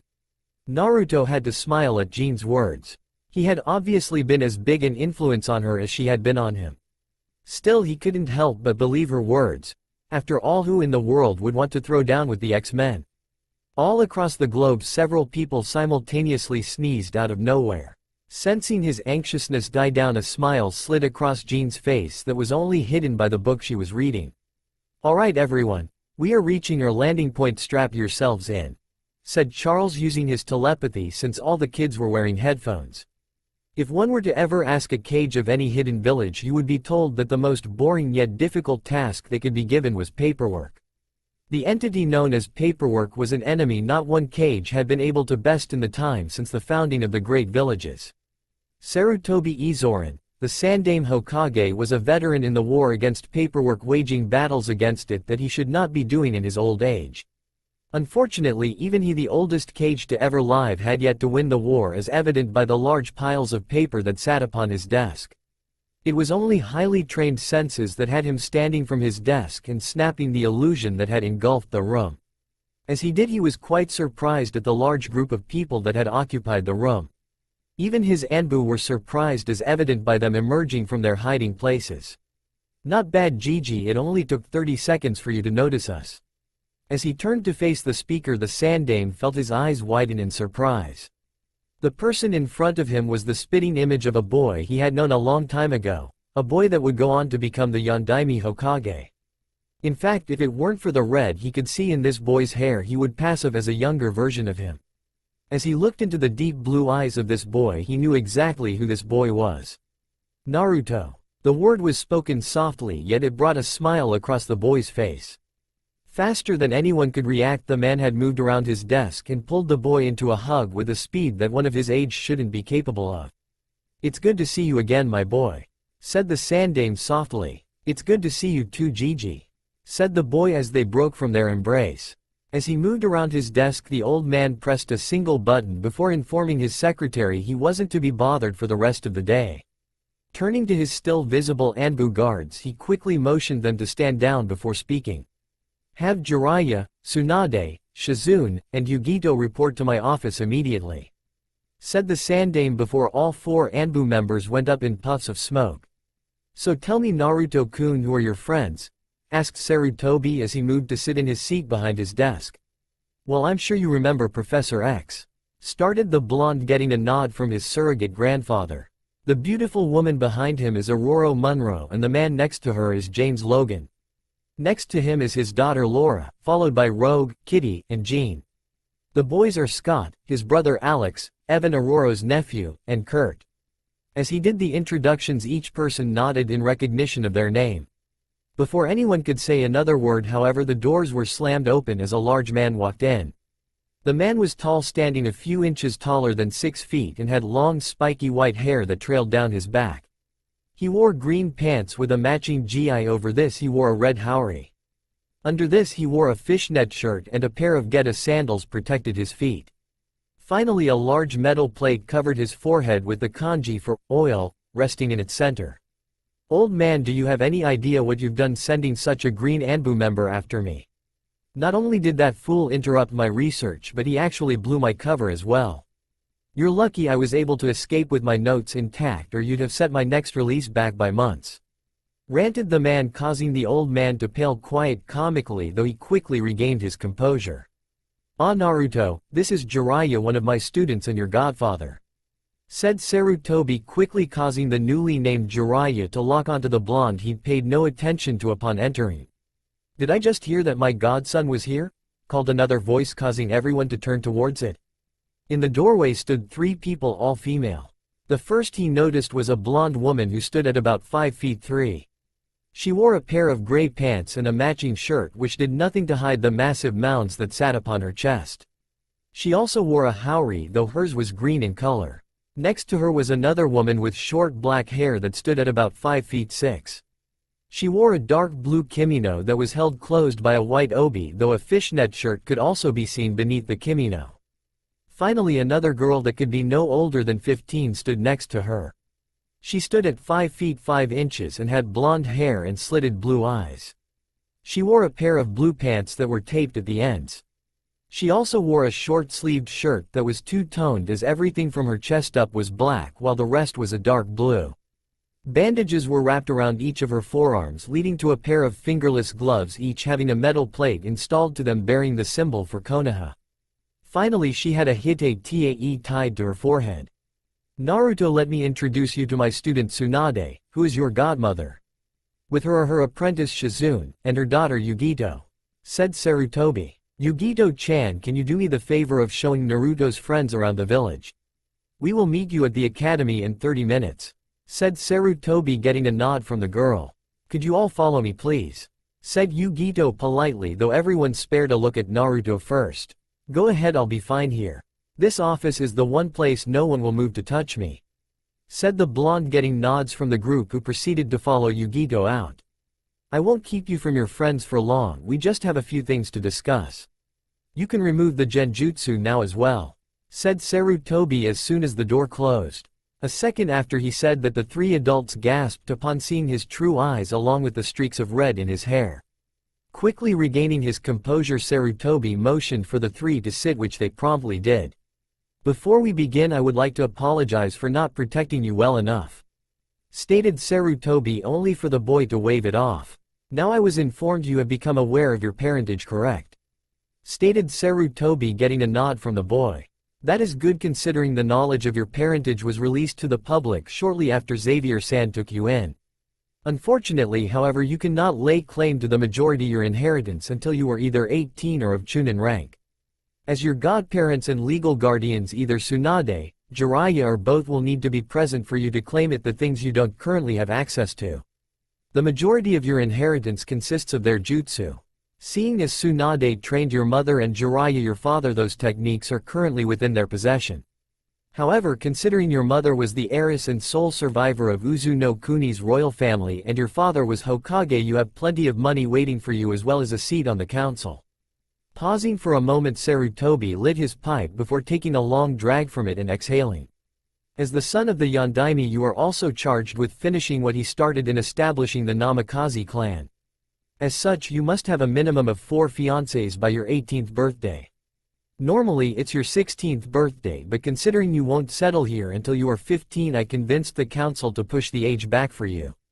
The council is actually going to let me have children," said Naruto in disbelief, causing Sarutobi to chuckle. "Things have changed since you've been gone. With the civilians and certain elders off of the council, things are far different than they once were. The fact that the Hyuga clan supports you and has you under their protection also gives you a very powerful political ally," explained Jiraiya. "Anything more you need to know about the changes the village has undergone, Tsunade and Jiraiya can inform you on later on," said Sarutobi, getting a nod from the boy. "When you become a genin, you will be allowed to claim the house that your parents left for you. Otherwise you would have to wait until you are 18 to claim the house," finished Sarutobi, causing the boy to raise an eyebrow. For the group of X-Men, the short tour of the village had gone quite well. This was especially true for Laura and Alex. For Laura, just breathing in the clean air was a good thing. For Alex, however, it was their blonde tour guide that had his attention. Of course, all of them had been interested in learning of the birthplace of the Namikaze heir, as Charles hadn't had the time to learn much in the short time he was here all those years ago. During the tour, Laura had to literally drag Kitty with them as they passed through the shopping center. As they neared the academy, however, the X-Men were all surprised as a whirlwind of leaves picked up in front of them, which quickly cleared to reveal Naruto, who had his glasses on, along with Jiraiya and Tsunade. "Man, I really need to learn how to teleport," said Naruto almost as soon as the dust cleared. "Actually, it's not teleportation so much as it is high-speed movement. As far as I know, there is no such thing as true teleportation," said Jiraiya. A series of chuckles left the young X-Men at this explanation, though no one said a word to correct the Sannin. Naruto had asked everyone not to show their abilities and each were following through with his request. Tell me Naruto-kun, how have you progressed with those medical scrolls one sent for you? Asked Tsunade as they walked. Not well actually, I couldn't even get the first technique down for some reason. Jean was working her way through them, and since she wants to be a doctor I just left them to her. Explained the boy with a shrug. Tsunade nodded at that before glancing towards the red-headed girl, reminding herself to speak with the girl later on. The large group found itself following after the Sandame as they entered into the academy grounds, until finally they came to room 301. Sliding the door open, Naruto calmly stepped in with the rest following him. As he entered, Naruto found himself staring at a brown-haired man who had his hair pulled back into a ponytail. He wore the same uniform he'd seen several other shinobi wearing in the village and had a scar going across his nose. "Excuse me, you are Amino Iruka, correct?" questioned the blonde. "Yes, how can I help you?" "Sarutobi Gigi asked me to give this to you," said the boy, handing the man a scroll. Taking the offered item, Iruka's eyes widened as he read through it. Finally, once finished, the man rolled it back up and set it on fire with a quick burst of fire-natured chakra. Once that was done, he moved over to his desk and after a bit of rummaging around pulled out another scroll before handing it off. "This scroll contains the outline of everything you need to know for when you take the genin exam," said Iruka, making several eyes in the class widen. "Wait a minute, why does he get to take the genin exam?" exclaimed a pink-haired girl by the name of Haruno Sakura. "Yeah, we've all had to be here for the last 4 years. What makes him so special that he gets to take the exams before us?" exclaimed a boy who had a pair of triangle-like markings on his cheeks. As more of the children began to rant, several pairs of eyebrows began to twitch, but none more so than Laura's. Before Iruka or anyone else could speak up, however, the students began to seize up as something that only Iruka recognized as killing intent filled the room. As he traced it to its origin, he was surprised to find it coming from Naruto. Amazing. Naruto-san has such a fierce killing intent and he's not even consciously aware of it, thought Iruka in awe. Suddenly the killing intent died down as Naruto began to take several deep breaths, mentally counting down from 10. It was an exercise the professor had taught him to control his anger all those years ago. "You wannabes actually think you're better than me," spoke the boy, removing his glasses and letting everyone get a look at his blue on black eyes. "You, look at you. You're not ready to roll with this. Shit, I could kill you motherfuckers before you even realized what happened. Hell, I only watched you for 15 minutes and I know that. Hell, majority of you only made it this far by luck. I mean shit, look at the way you dress, and this bitch even has bright ass pink hair. Is that shit supposed to be tactical? Hell, I bet most of you bitches spend more time looking over your appearance and chasing boys than training." As he said this, Jean frowned. She had never seen Naruto talk to any female like that, much less a room full of them. Then again, she'd been feeling his barely controlled anger even on the flight over, so she'd known it was just a matter of time. "You boys aren't any better. Most of you motherfuckers are only doing this cause you think it's fun. What the fuck is wrong with y'all? You think this shit's a joke? You think this is a fucking game? You think somebody's gonna be around to save your asses? Guess what they won't be. This ain't no game or some trashy ass romance novel. This is real fucking life. You screw up, you die. It's as simple as that. Let's go." With that, the group of X-Men was out the door, though Jiraiya and Tsunade made sure to send Iruka a look before following after them. "That was Namikaze Naruto, the son of Yondaime Hokage-sama," spoke Iruka quietly, catching the attention of his students. "Now if I were you, I'd take his words to heart, especially considering he's being privately trained by both Tsunade-sama and Jiraiya-sama." "Are you okay?" asked Kitty almost as soon as they left the academy. "Yeah, this place is just bringing up a lot of bad memories," responded the boy quietly. "I'm surprised he even remembered this place since he was so young when he left," said Tsunade. "Like the professor and I, Naruto has a photographic memory. He can remember everything about his life," stated Jean just as quietly. The rest of the journey was made in silence until the X-Men, Jiraiya and Tsunade boarded the Blackbird.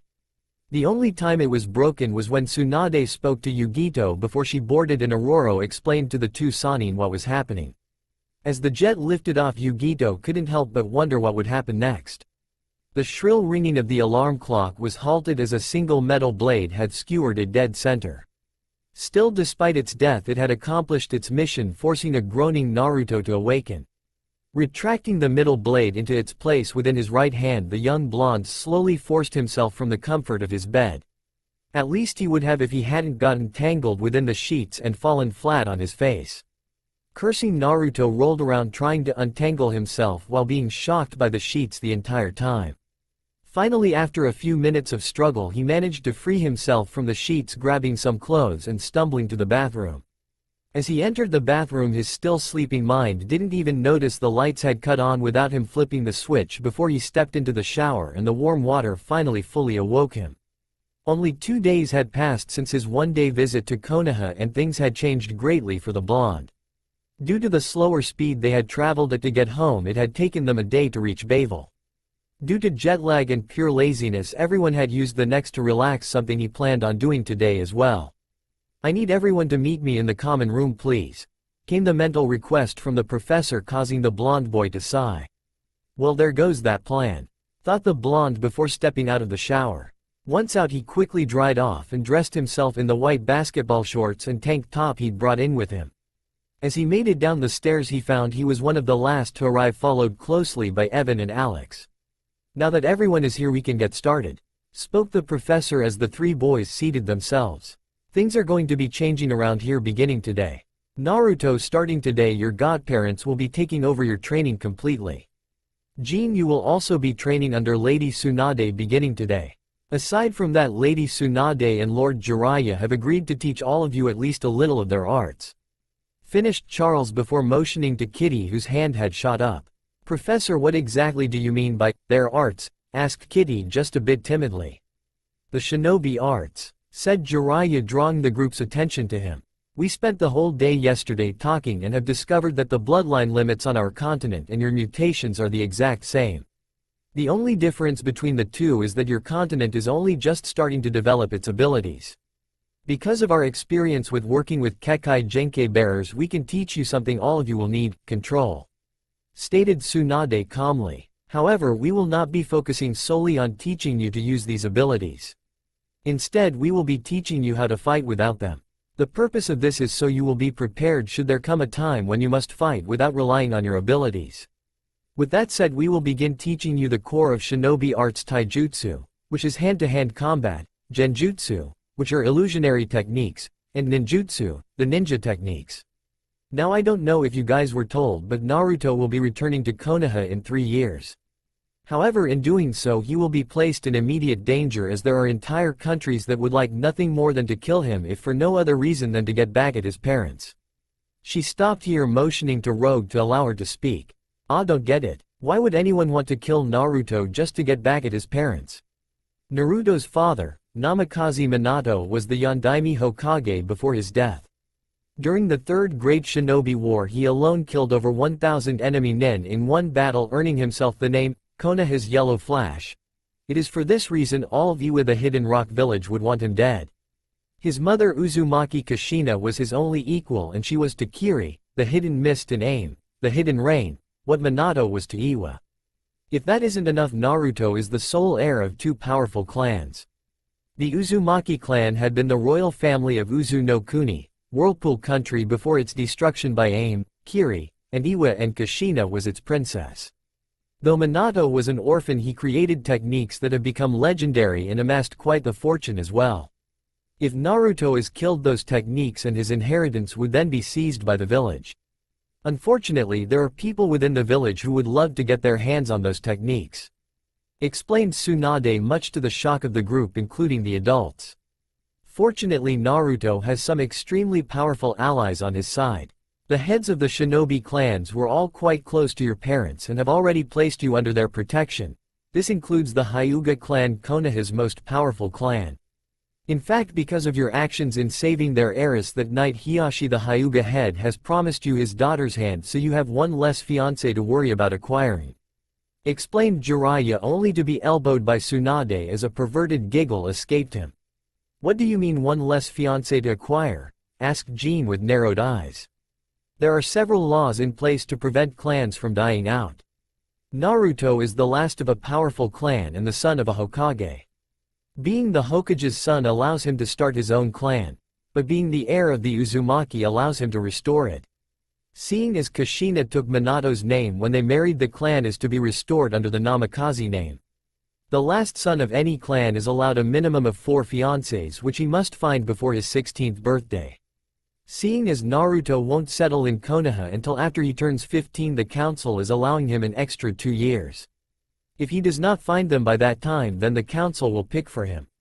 However, if he refuses, that he will be placed in prison and the clan will be restored by artificial insemination.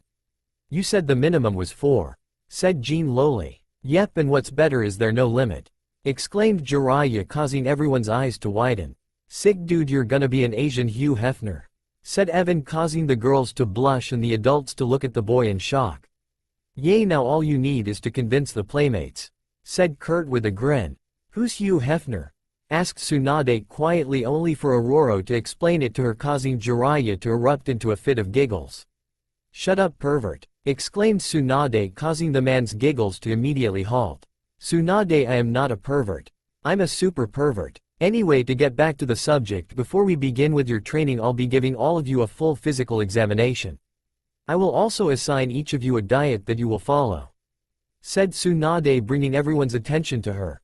Naruto, I won't lie to you, we are going to push you the hardest out of everyone. By the time you turn 15, I plan for you to be a better shinobi than your father was at that age.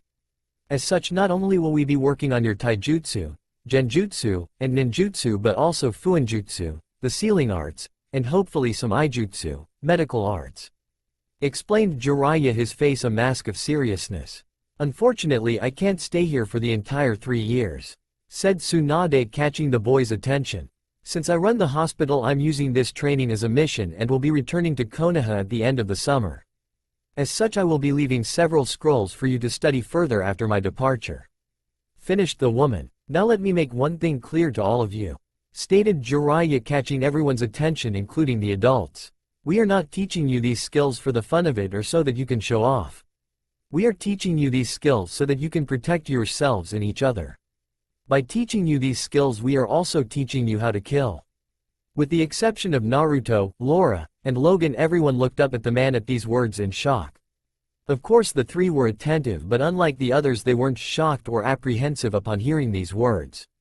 Logan had already seen his fair share of death, having fought in World War II, though the mental conditioning he'd gone through later also helped. Unlike the Wolverine, neither Laura nor Naruto had fought in war. However, like him, both of them had been through the mental conditioning, and Naruto had already killed something he'd gotten over during the period of time he was stuck as Apocalypse's lab rat.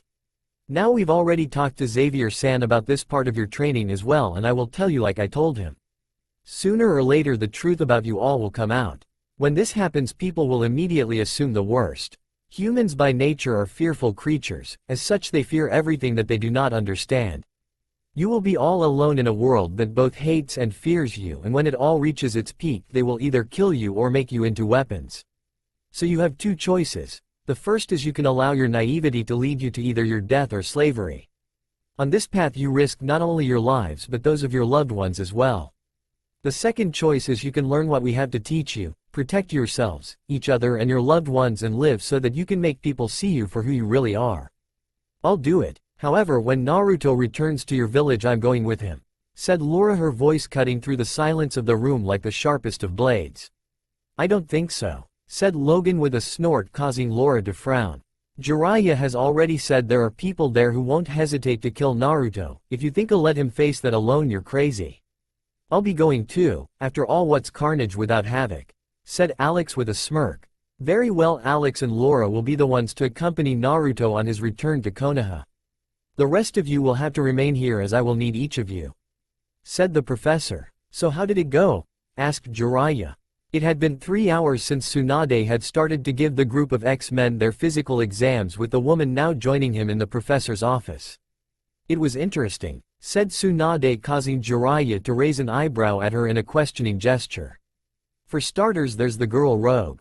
While I was doing her physical, I found she had the ability to absorb another person's chakra just by making skin contact. Not only that, but she can gain and use any bloodline they may possess. At the moment she's doing it all subconsciously. Because of this, she has the reserves of a mid-level Chunin. The next interesting find was with the boy Scott. For a civilian, he's in excellent shape, though any of our genin could take him. Most interesting though is that he has chakra pockets within his eyes, meaning his gift is a dojutsu. The problem is that the pockets have been damaged and as a result a continuous amount of chakra is sent to his eyes. I can fix that though it will require surgery. Because of this he has the chakra reserve of a Junin, so chakra control will be a must. Then there's Naruto. 3 of his senses, sight, hearing, and smell, are at a level surpassing a human's even in Inuzuka. It seems he also inherited Kyuubi's regeneration. He has true regeneration Jiraiya, not accelerated healing but genuine regeneration, and apparently so does Laura. The structure of his bones has also changed slightly. Not only are his bones denser than normal, which even also has, but each of his hands possess 3 extra bones that he can have emerge from his body to form claws. When I looked over them I saw they were covered in a type of metal I've never even seen before. He has chakra pockets behind his eyes but whatever ability they grant hasn't been activated yet. I'm guessing his heightened senses and bone density were inherited from the Kyuubi, as Yugito is the same way. Aside from that he has a chakra reserve that's bordering on cage level. Everyone else aside from Kurt is pretty much normal as they have no attributes which stand out. Finished Tsunade getting a nod from Jiraiya. Well, I've been looking over their files and I tell you these kids are impressive. Laura, Kurt, and Kitty would make fabulous assassins. Laura was apparently already being trained for the part when that guy Logan found her. Kitty and Kurt however are good just because of their abilities. Firstly, Kurt's ability allows him to actually teleport to any place within 2 miles of him that he can see. Not only that but he can also stick to walls naturally. Kitty's ability however allows for her to become completely intangible, something any member of the Anbu would kill for. Scott and Alex can apparently manipulate energy. Scott can apparently send blast of pure energy from his eyes. Alex however can send blast of heat energy from his hands. From what I can see their bodies actually absorb the energy from around them, changes and stores it so that they can use it without bringing any harm to either of them. The girl Jean however is a shoe-in for the interrogation department and what they call a telepath. Her abilities are similar to those of the Yamanaka clan. She can read minds, and project her thoughts. She also has telekinesis, allowing her to levitate herself and others as well as objects. She can also create force fields. According to what's written she also happens to be sharing her body with another entity, something they call the Phoenix. This would make her a Jinchuriki, however the Phoenix isn't a demon, I guess you could say it's a child of the gods. The effect of this is that all of Jean's abilities are heightened to the maximum.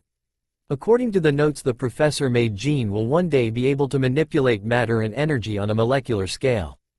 According to the notes however she only carries half of it. The other half however is within Naruto. That appears to be the source of the red streaks in his hair. Because of this shared burden however a sort of telepathic bond was formed between them. As Jiraiya said this, Tsunade couldn't help but raise one of her blonde eyebrows in question, for which Jiraiya merely shrugged. In the last 48 hours the two had learned much about their wayward godson. Despite this both of them couldn't help but wish they could have been there for the boy as he grew. Despite the fact that the two had spent majority of their time talking with Aurora, Logan, and the professor, this was the first that either of them had heard of any type of bond. Of course neither of the two Sannin were aware that only the professor, Naruto, and Jean was aware of the bond that had formed between the two youths. All three had known about it since the day it formed all those years ago, Jean and Naruto because they, or rather the Phoenix, created it, and the professor because such a thing could not go unnoticed within the presence of a telepath of his high level. As far as everyone else knew the two were just incredibly close.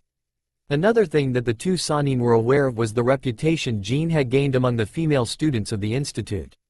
It had been discovered that Jean was very protective when it came to Naruto. It had even been said that the girl could be scarier than Laura when it came to the younger blonde. Of course if either of the two Sannin had known this they'd have most likely laughed at the irony of having these two who so reminded them of another two people from their past. However at the moment neither of the two knew of these things and as such merely continued to go over the files of the children so that they could begin their training the next day. To say the Scott Summers was nervous was to say that the Hulk was strong, huge understatement. Despite his nervousness the normally calm boy couldn't help but feel hopeful. Ever since he'd awoken in that hospital room at the age of 7 Scott had held a hatred for his powers, even if he had learned to use them for a purpose. Despite this, the boy couldn't help but hold some resentment for the powers that had stripped him of his ability to see in the color spectrum.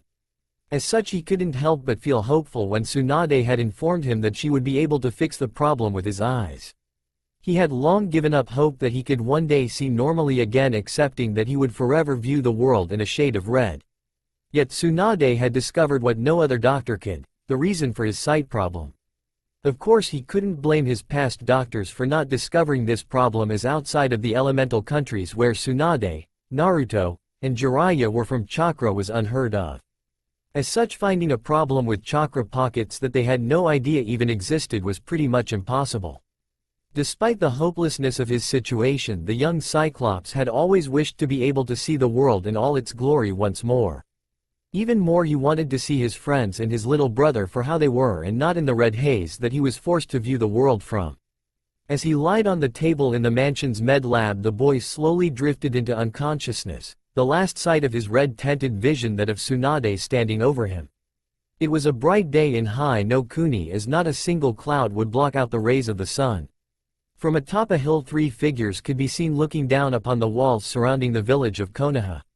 Each of the figures could be seen sitting upon motorcycles, all of them black. Finally, the middle figure made a single motion with his hand and the 3 rode off at a slowed pace before coming to a stop in front of a pair of Chunin gate guards. Recovering quickly from their shock at the trio's means of transportation, the 2 Chunin guards were quick to jump down from their perch and address the trio.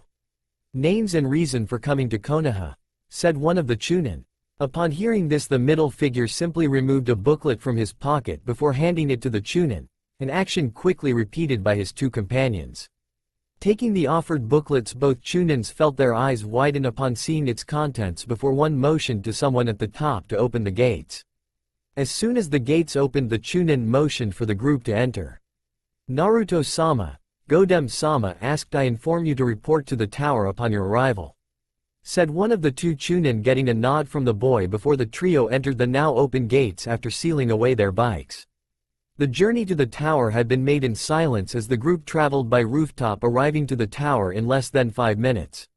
Not long after reaching the tower, found the trio standing in front of Konoha's Godem Hokage, Senju Tsunade, who looked them over with a critical eye. The now 15-year-old Naruto stood at a height of 5 feet 7 inches as opposed to the 4 feet 11 inches he had stood at 3 years ago. He now wore a pair of black pants which led down to a pair of black steel-toed combat boots and held up by a black belt, a silver circled X, acting as the buckle. Along with this, a dark red muscle shirt covered his torso, its color reminding her of blood. Over this was a black combat vest topped off by a black trench coat which he kept open. He'd kept his hair at the same length, making him look like a teenage yondaime, with the sole exception being the red streaks in his hair. To finish things off, he wore his ninjutsu on his back running down his spine, while a pair of black sunglasses much like his old blue ones sat on his face and a pair of fingerless black gloves covered his hands. To his right stood Laura, who now stood at the height of 5 feet 5. She wore a pair of black pants that seemed to cling to her skin, along with a tank top of the same color that stopped short, allowing for her midriff to be seen. A pair of black combat boots covered her feet, while a pair of black steel armbands covered her wrist. She wore a black choker around her neck and a pair of fingerless black gloves covered her hands. To Naruto's left stood Alex, who now stood at the height of 5 feet 6 inches and wore a pair of blue pants leading down to a pair of black combat boots.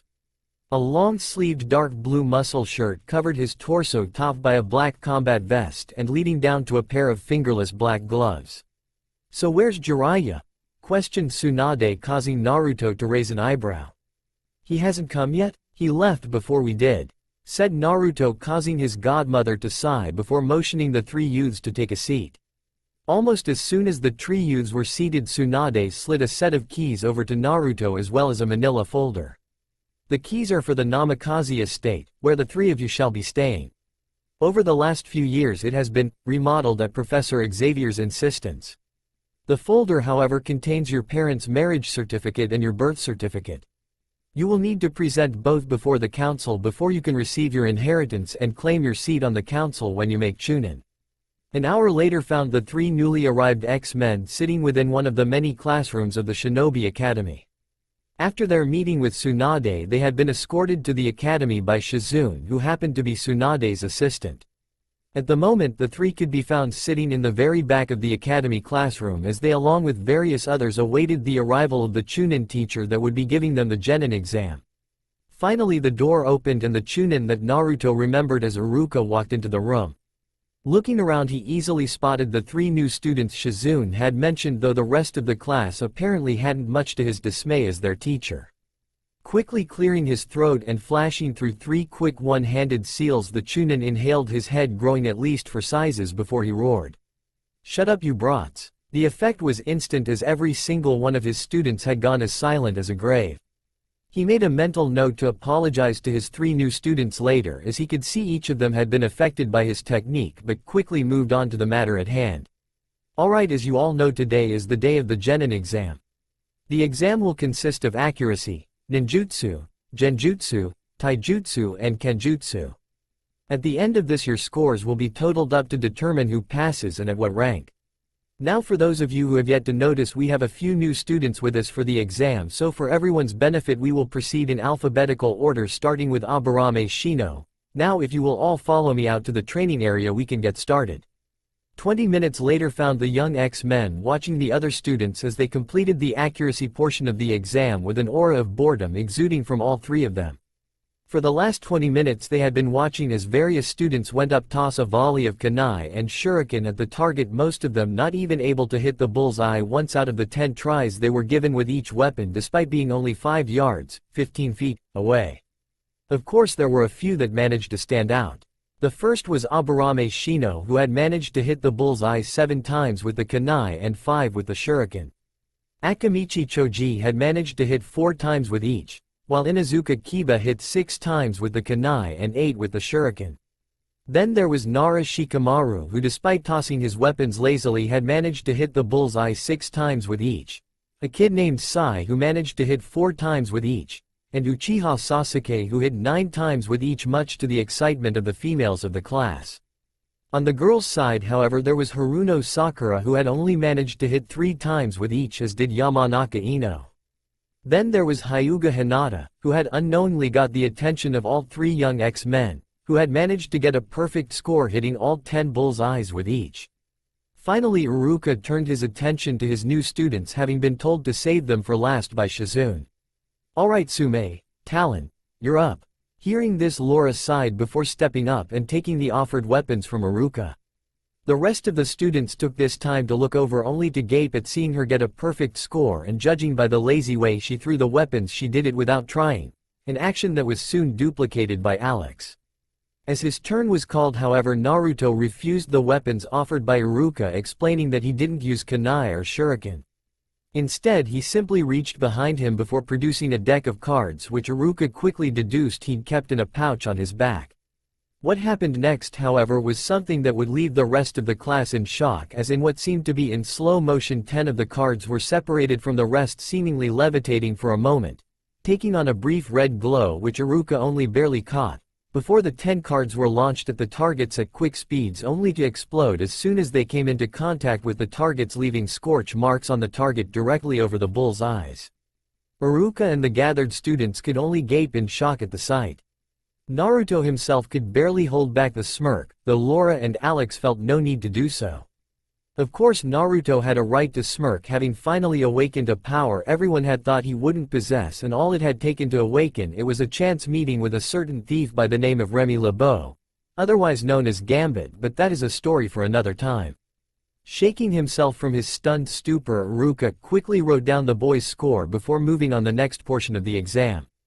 An hour later found the 3 young X-Men walking the streets of the village towards the Namikaze estates, escorted by Shizune, each of them sporting a brand new Hitate TAE bearing the hidden leaf insignia. The rest of the exam had proven to be easy for the trio, each of them breezing through it with scores high enough to be at the top of the class. Once the exam was completed, Iruka had given everyone who passed a Hitate TAE before telling them to report back to the academy in the morning for the team assignments. Finally the group stopped in front of a pair of large steel gates surrounded by a large brick wall. Striding up to the gates, Naruto, following Shizune's directions, unlocked the gates using a large skeleton key before swinging them open. As they entered the gates they found themselves walking along a stone road that seemed to be dividing the forest in half. "Nene-chan, where's the house?" asked Naruto, not even able to spot it with his enhanced vision. "It's actually still a bit farther away. When it was first built your father had it built near the very center of the forest. He did this for two reasons. First and foremost, he felt more at ease within the forest than he did within the village, since he actually spent the first few years of his life living in the forest. The second reason was it allowed him to keep his private life private, which is why no one aside from a select few knew he was married. Third and most important was security, as the distance from the gates to the house along with security seals would give him enough time to dispatch any intruders, allowing him to defend your mother who had just been confirmed to be pregnant. Finally, after at least 15 minutes of walking, the group was able to spot the house. As the three took in the sight of the place they could only stare with wide eyes and drop jaws, something Shizune was quick to capture on camera. "I know the professor said he had the place redecorated a bit, but damn. Actually Naruto-kun, this isn't the same house. Your father's house was originally more traditional like the Hyuga mansion, but during the Kyuubi attack one of the fox's attacks landed near the house and completely ruined the exterior. Xavier-san actually had this one built from scratch. After it was set up he went about his modifications, though I don't know much about what they were," explained Shizune, getting an understanding nod from the boy. Of course Shizune could understand the boy's feeling of awe at the place. The house, if it could even be called that, was easily the most extravagant she'd ever seen just from the exterior. From the gates the stone pathway they were on stretched for 10 feet in width and created a path all the way to the steps. Just before the house itself a small fountain could be seen stretching at least 10 feet in diameter. The house itself, however, was painted a very light beige color with white highlights. The roof was composed of red shingles from which a single chimney could be seen, as well as several vents. 4 large white posts held up the roof over a front patio leading to a double-door doorway with the Namikaze clan symbol designed on the doors. Unlocking the door, the three newly arrived and graduated Genin and Junin level kunoichi entered the house only to stop in shock once more. If they thought the exterior was good, then the interior really set the cake. The interior walls were all painted white while the floor was marble. Another set of doors could be seen straight back, most likely leading to the home's backyard, while a staircase was situated directly in front of the doors to their left, which curved around towards the front and leading up to the second floor with the rails painted black. More to the left a dining area could be seen with a polished brown wood table with 10 chairs situated around them, all of them white. 2 large wooden china cabinets could be seen, one on each side of the table sitting up against the walls, while a small crystal chandelier hung over the table. Moving back over towards the staircase found the group entering into a kitchen situated directly in front of the staircase. The floors of the kitchen, oddly enough, weren't marble or even tiled but wood and seemingly newly polished judging by the shine. This, however, was good, as the kitchen seemed to be almost entirely wood-grained, though it was trimmed white. The next room they entered was the living or common room, whichever you felt like calling it. The wood floor continued into this room, in the center of which sat 2 small black couches separated by a small glass table.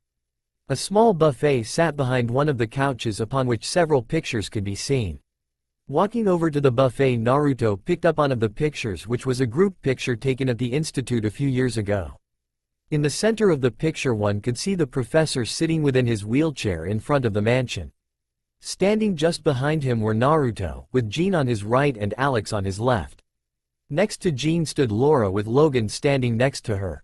Scott stood next to Alex, his glasses absent, showing his brown eyes, with a blonde bombshell wearing all white hanging on his arm by the name of Emma Frost.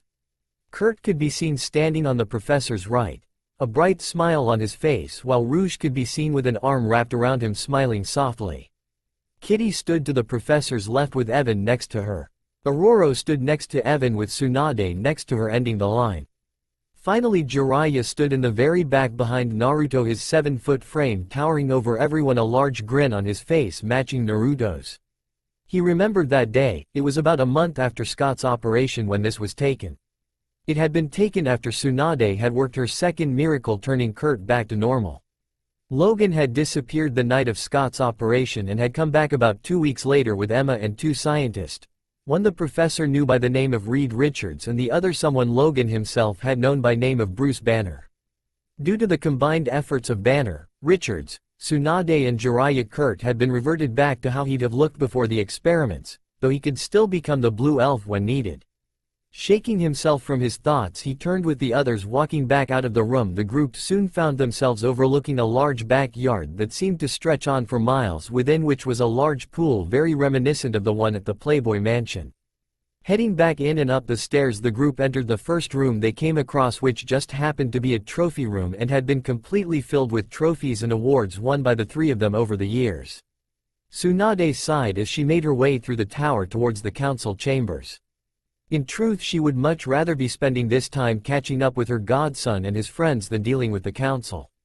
Luckily, this wasn't a full council meeting, as this was over shinobi matters, so only the shinobi members of the council would be in attendance. As she entered the chambers, she froze for but a moment before her eyes narrowed upon spotting Jiraiya sitting within the seat reserved for the Namikaze clan head. Making a mental note to speak with her old teammate later, the Godem looked over the rest of the people in attendance. Each of the heads of clans sat within their seats, as did Morino Ibiki, the head of Anbu Ti.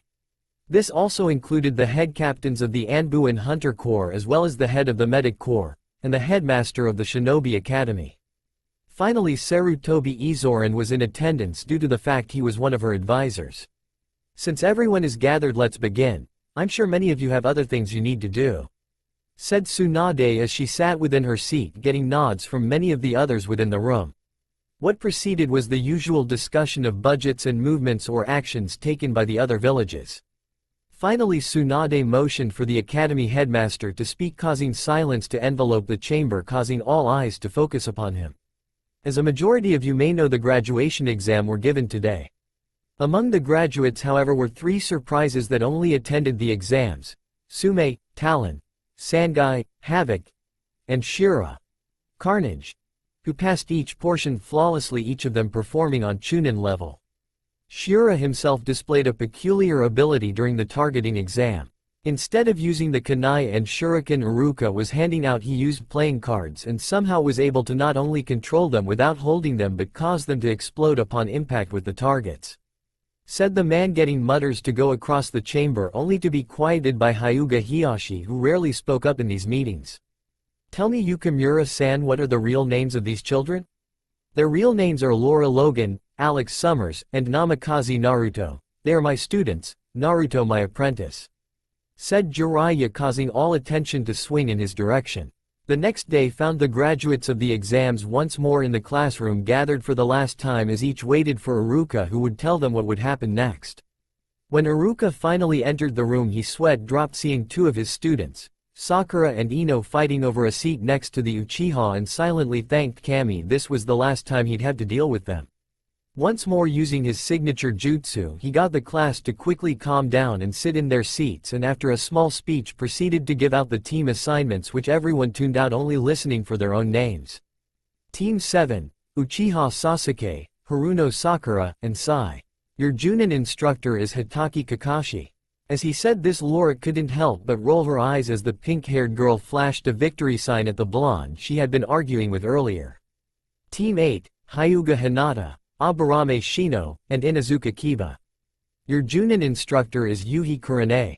Looking over towards this team, all three young X-men could see Hinata sigh and shake her head as a boy with short brown hair and fang-like markings on his cheeks loudly cheered upon hearing the name of the Kunoichi on his team. Naruto couldn't help but smirk, imagining the look on the boy's face when he found out she was already engaged. Team 10, Nara Shikamaru, Yamanaka Ino, and Akamichi Choji.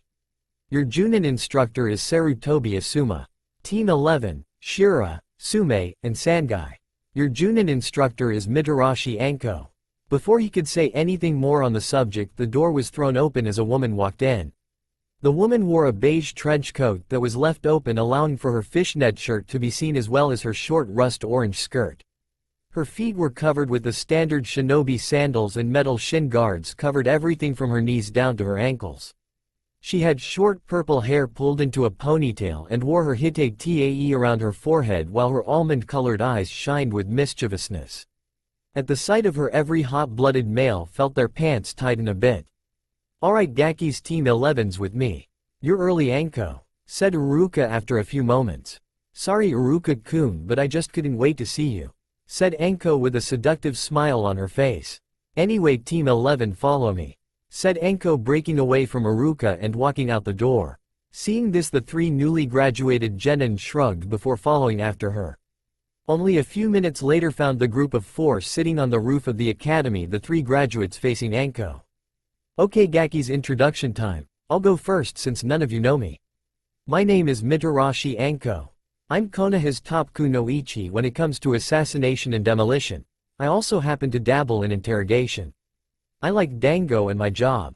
My dislikes include spicy foods and yellow-eyed pedophiles. My dream for the future, well, that's a secret, finished Anko. Seeing none of the three reacting, however, Anko sighed before motioning to Alex to start. My name's Alex Summers, also known as Havoc. I like my friends, my brother, girls, sports and making things go boom.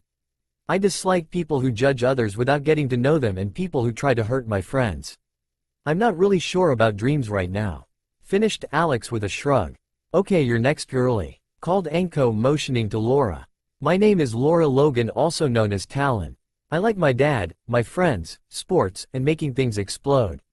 I dislike anyone who tries to hurt my friends. My dream is to help Naruto restore his clan and kill anyone who gets in the way, finished Laura, causing Anko to raise an eyebrow in surprise.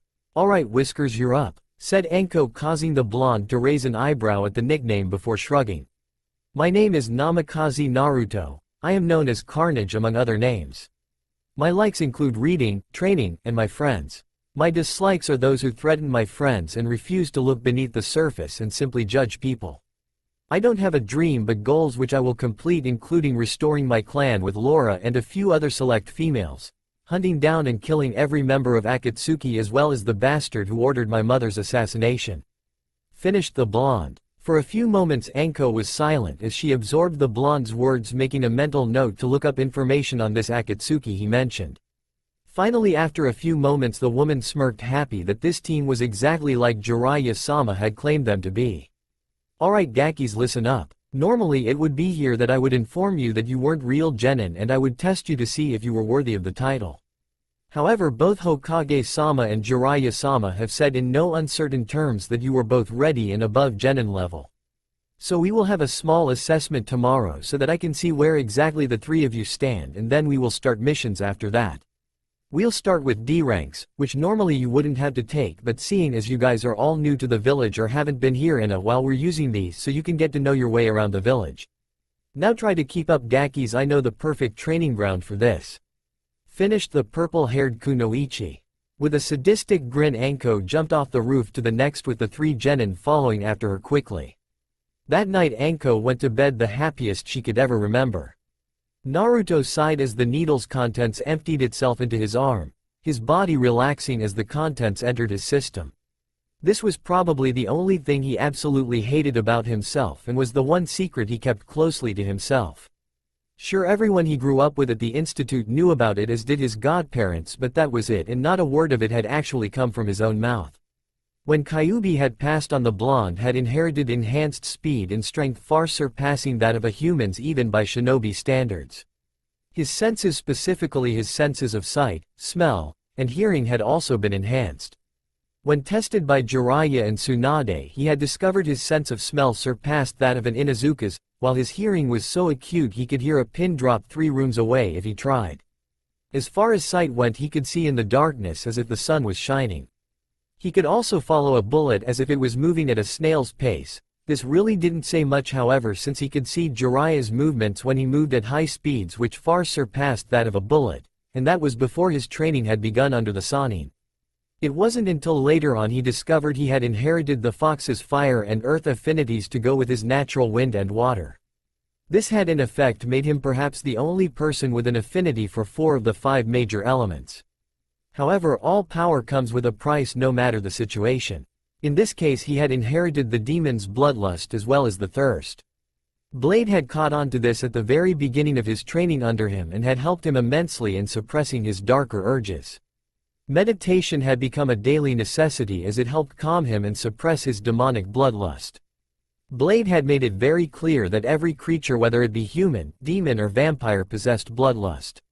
For humans it wasn't much, but it explained their need for violence at times. Their bloodlust fed off of their emotions, causing them to lose sight of logic until battle was all that truly mattered. Those that succumbed to it were those who became known as sociopaths. Vampires were higher up on the scale. Legend has it that the first vampire had been a knight born during the medieval times that had succumbed so much to his bloodlust he gained a thirst for it. This in turn had gained him the attention of a demon that felt entertained by the man's work and as such gave him a gift of sorts. This gift was immortality, something unheard of for a human and given a class all his own, higher on scale than a human yet lower than a demon. He was called a vampire due to the fact that he took to stalking his prey and after being granted his gift used his fangs to pierce his prey as he sucked them dry of blood instead of just licking what had been on his blade or hands. Finally there came the demons, those who sat at the top of the food chain. Not much was known about the origins of this race, however. Of course there were rumors, some saying they were beasts that escaped from hell led by the son of the devil himself. Others said they were the Shinigami's pet celestial spirits that had fallen from grace after too much exposure to humans and their violent tendencies. Naruto himself, however, cared little for these rumors and instead focused on facts. Fact 1 was the strongest of the demons and the oldest had been the 9 Biju. Of these 9 only 8 remained on this plane, their leader Kyuubi having been dragged into the Shinigami's stomach by the seal. Whatever the case may be, demons had the highest amount of raw bloodlust, each of their senses and physical abilities that were said to be 1,000 times higher than that of any humans. Then came the subspecies, oftentimes proving to be on a level completely different and higher than any pure blood. First came mutants, or the Homo superior. These were people who possessed an extra gene within their bodies, oftentimes gifting them with remarkable abilities. Of course there were others like the Hulk, for example, whose bodies had been mutated oftentimes during some freak accident or exposure to some kind of special rays like gamma rays. Just as no two people are completely alike, no two powers are completely alike, no matter how similar they are in appearance or effect. The only exceptions to this would be in the Keki Genkai clans of the elemental countries, who have had their powers for so long they have had time to settle, allowing them to be passed on through the generations. Examples of this would be the Byakugan of the Hyuga clan, the bone manipulation of the Kagaya clan and the chakra manipulation of the Senju clan. Unlike other abilities, chakra manipulation was special, allowing a person to manipulate the chakra of the very elements and oftentimes combine them. The Shodai Hokage, Senju Hashirama, was famous for combining earth and water to create the wood element. The Nidaime Hokage, Senju Tobarama, had been famous for manipulating the chakra of the water to such a high degree he could create water jutsus from the air itself. The next subspecies was known as Dampier. These were vampire-human hybrids like Blade. Blade himself was a special case, having all the strengths of a vampire and only one weakness, the thirst. Seeing as Blade was the only half-breed he knew of, he didn't know if this was the exception or the rule. Finally came Hanyu's demon-human hybrids. This was the group Naruto belonged to. As far as he knew there were only 9 in existence, and these were the so-called Jinchuriki, if there were actually 9 of them. Naruto himself was obviously a fox Hanyu. According to the Phoenix, he was basically immortal, the only thing capable of killing him most likely being beheaded. As a child he possessed the ability to turn his hands into claws, the nails becoming like sharpened steel. However, he had lost this ability and instead had the bone claws to use. His canines were a bit longer and sharper than average and could be changed to fangs at a moment's notice. He also possessed the ability to control his pheromone output, which according to the Phoenix showed his status as an alpha. Of course this ability had nearly gotten him gang raped when it first awakened. He had spent the better part of a week in hiding as every female around had chased him down trying to rape him. He still shuddered sometimes when he thought about it, as Laura had been especially vicious and hard to lose, as had Jean before he'd shut off his mental connection with her. Even Aurora and Tsunade had fallen victim. Unlike the others, they'd coordinated their efforts, and he was pretty sure if Laura hadn't broken through the door when she had, he'd have woken up in the middle of an Aurora-Tsunade sandwich. As it was, he had seen the naked bodies of every female that had been staying there at the time. Luckily he was the only person that remembered these events. As far as the women were concerned, everything that happened at that time was enshrouded in fog, so they had written it off as unimportant. Blinking, he shook his head to clear the haze, only to find Laura standing in front of him. She was wearing a pair of black basketball shorts and a white tank top that stopped at her midriff, a black bandana wrapped around her hair. "I thought you were asleep," said the blonde lowly. "I woke up," answered Laura shortly as she pressed a button on the chair, causing the needles to slide out of his skin. "You didn't have to come get me," said the blonde as he stood to his feet and stretched. "Yes, I did. You'd have stayed in here lost in thought forever if I didn't come get you." Naruto said nothing as he pulled her in for a hug, only for her to turn her face away when he went in for a kiss, causing it to land on her cheek. "Go get a shower while I cook breakfast, then you can have your kiss," said Laura as she broke the hug and walked out of the dark room with a cheeky grin, only to jump as she got popped on the ass. Exiting the room himself, Naruto pressed a button blended into the wall, causing the opening to close, being hidden by another section of the wall. The room he entered was actually his bedroom, which was large even compared to his room at the Xavier mansion. In the center of the room sat a large king-sized bed that was already fully made up, showing Laura had straightened it out after she got up. Directly in front of the bed, a 52-inch flat-screen HD TV sat on the wall. Under the TV sat a dresser, on top of which were an Xbox 360 Elite as well as a PlayStation 3. Sitting directly to the boy's right, just next to where he was standing, was a small wood desk upon which sat a flat-screen computer monitor, the tower itself located on the floor. Grabbing a change of clothes from his closet, the blonde yawned before heading off for his shower. 15 minutes later, Naruto emerged into the kitchen to find both Laura and Alex already seated, each with a plate of pancakes, sausage, bacon and hash browns in front of them. The three descended into a comfortable silence as they ate their meal around the table that was too large for just the three of them. A quick ringing noise, however, quickly brought the three out of their silence to glance at each other for but a moment before Naruto glanced at his belt, the buckle of which was actually ringing. With a quick push and turn, the buckle came loose before the back slid apart to reveal it was actually a phone.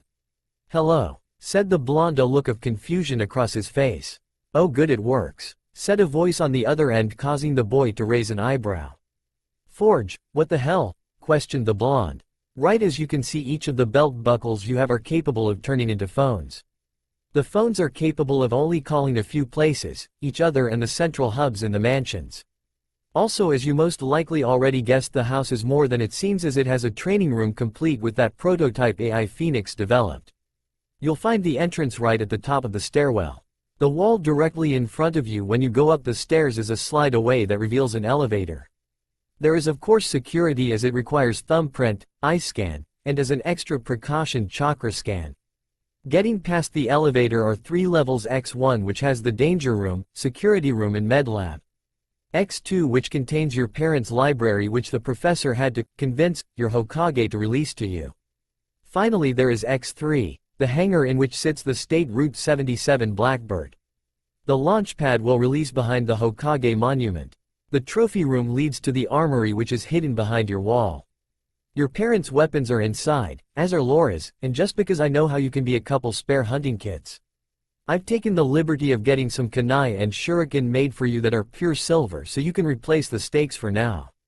You will however have to bring the security systems and Phoenix's AI online yourself. When you do that, I'll need you to give me a call so I can link you to the mansion. Anyway, that's all for now, so good luck with your mission, Carnage. Forge out."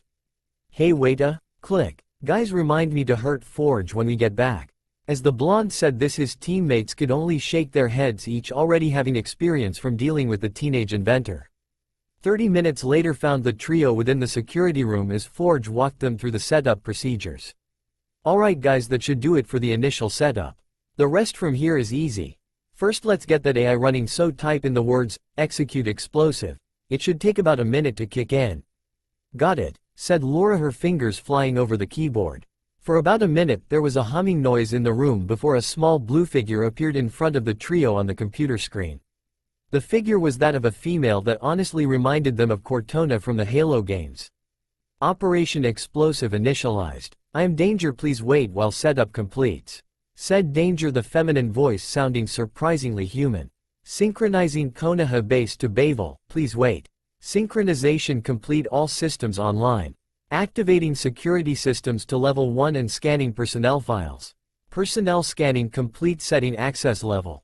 Danger room online and on standby." "Forge, what the hells is this?" questioned Alex. This is the prototype AI gene developed. It's supposed to be completely self-aware and will monitor everything surrounding the mansion. Just about everything in the mansion is tied to danger, so you guys don't have to do anything complicated with the machinery. She'll also respond to voice commands. Said Forge, and Alex could swear he could hear the other guy's smirk form. Attention X-Men intruders located on property. Would you like me to bring up a visual? Questioned Danger. Yes, thank you Danger. Very well. Visual coming up now, and you are very much welcome Carnage. Said Danger. As the visual came up on the screen, it showed Anko making her way towards the house along with Yugito. Danger, can you give them basic visitors access? Questioned Naruto. Very well. Marked as friendly level 1 access granted. Guest will arrive in approximately 4 minutes at current travel speed. Said Danger. Alex. Said Naruto, motioning to the screen. Right. Said the other blonde as he left the room, quickly heading for the door. As the two kunoichi neared, Anko whistled at the sight of the house. Beside her, Yugito smirked, having had a similar reaction the first time she'd seen the place. I take it you approve. Said Alex, drawing their attention to the teen as he stood to his feet. Damn Gaki, this is one nice place. Commented Anko, causing Alex to shrug in action not missed by either kunoichi. It's alright, but it's not like home. Said Alex softly. So what can I help you with? Asked the blonde male after a few moments of silence. We've been summoned to the tower. Said Anko, getting a raised eyebrow from the teen known as Havoc. We're a bit busy at the moment. Said Alex casually. With? Questioned Yugito, wanting to see what the three are capable of. Just as that was asked, however, several holes opened up out of the ground and even a few trees as several guns were raised out. The guns moved around for a few moments before lowering back into the ground. Security. Answered Alex, smirking at their shocked expressions. We still have to go, according to what I've been told it's important. Said Anko, getting the blonde boy to sigh. Before anyone else could speak, a ringing sound brought them out of their stupors. Sighing, Alex pulled off his belt buckle, allowing for it to slide open, revealing the phone part. What's up? That's what I was going to ask you. Who's at the door? Came Naruto's voice on the other end. Chill bro, it's Yugito-san and Anko-sensei. Said Alex. Okay, let them in or something, you're standing on top of the main cannon. Actually, they came to tell us that we've been summoned to the tower. Said Alex, causing Naruto to sigh. How long? How long? Echoed Alex. Now, answered Anko shortly, which Alex quickly repeated. Okay, we'll be up in a few. Danger can finish this on her own apparently. Got it, said Alex before sliding the phone closed and reattaching the buckle to his belt. So what was that thing? Asked Yugito. 20 minutes later found Team 11 entering the Hokage's office, Yugito having left them to speak with Shizune. As they entered, they found Tsunade sitting at her desk, glaring at a paper in front of her, while Sarutobi could be seen staring out the window looking out at the village. I'm glad you could make it so quickly. Unfortunately, you guys don't have time to get to know the village more right now, as I need you for a mission. Spoke Tsunade softly, causing each member of Team 11 to perk up. 2 days ago I sent Team 7, consisting of Haruno Sakura, Uchiha Sasuke, and Sai, and led by Junin Hitaki Kakashi, on a mission to the Land of Waves. They were supposed to escort and protect the client Tazuna-san while he built a bridge to connect our two lands. However, just last night a squad of Oinin brought in a pair of Nuke Nin from Kirigakure known as the Demon Brothers, having found them tied to a tree about an hour and a half walk from the village. We've discovered that they encountered Squad 7 and were on a mission themselves to assassinate their client. They were obviously defeated and Team 7 continued the mission. However, their mission has now upgraded to an A- rank, as it's been discovered they are also working alongside Momochi Zabuza. I need you to go and take charge of the mission, as obviously Kakashi doesn't know how to do his job. This is an S-rank mission, do more for its importance than the danger. You have 1 hour to prepare for your mission before departure. As she finished, she slid a scroll over her desk, which Anko quickly slipped into her supply pouch. Taking that as a dismissal, the squad bowed, the genin following Anko's lead more than anything, before leaving the office. Almost as soon as they were gone and the door was closed, Tsunade slumped back in her seat. Are you sure this is the best course, sensei? Asked Tsunade tiredly. Worry not, child, if there's one thing Jiraiya can do better than peeping, it's teaching.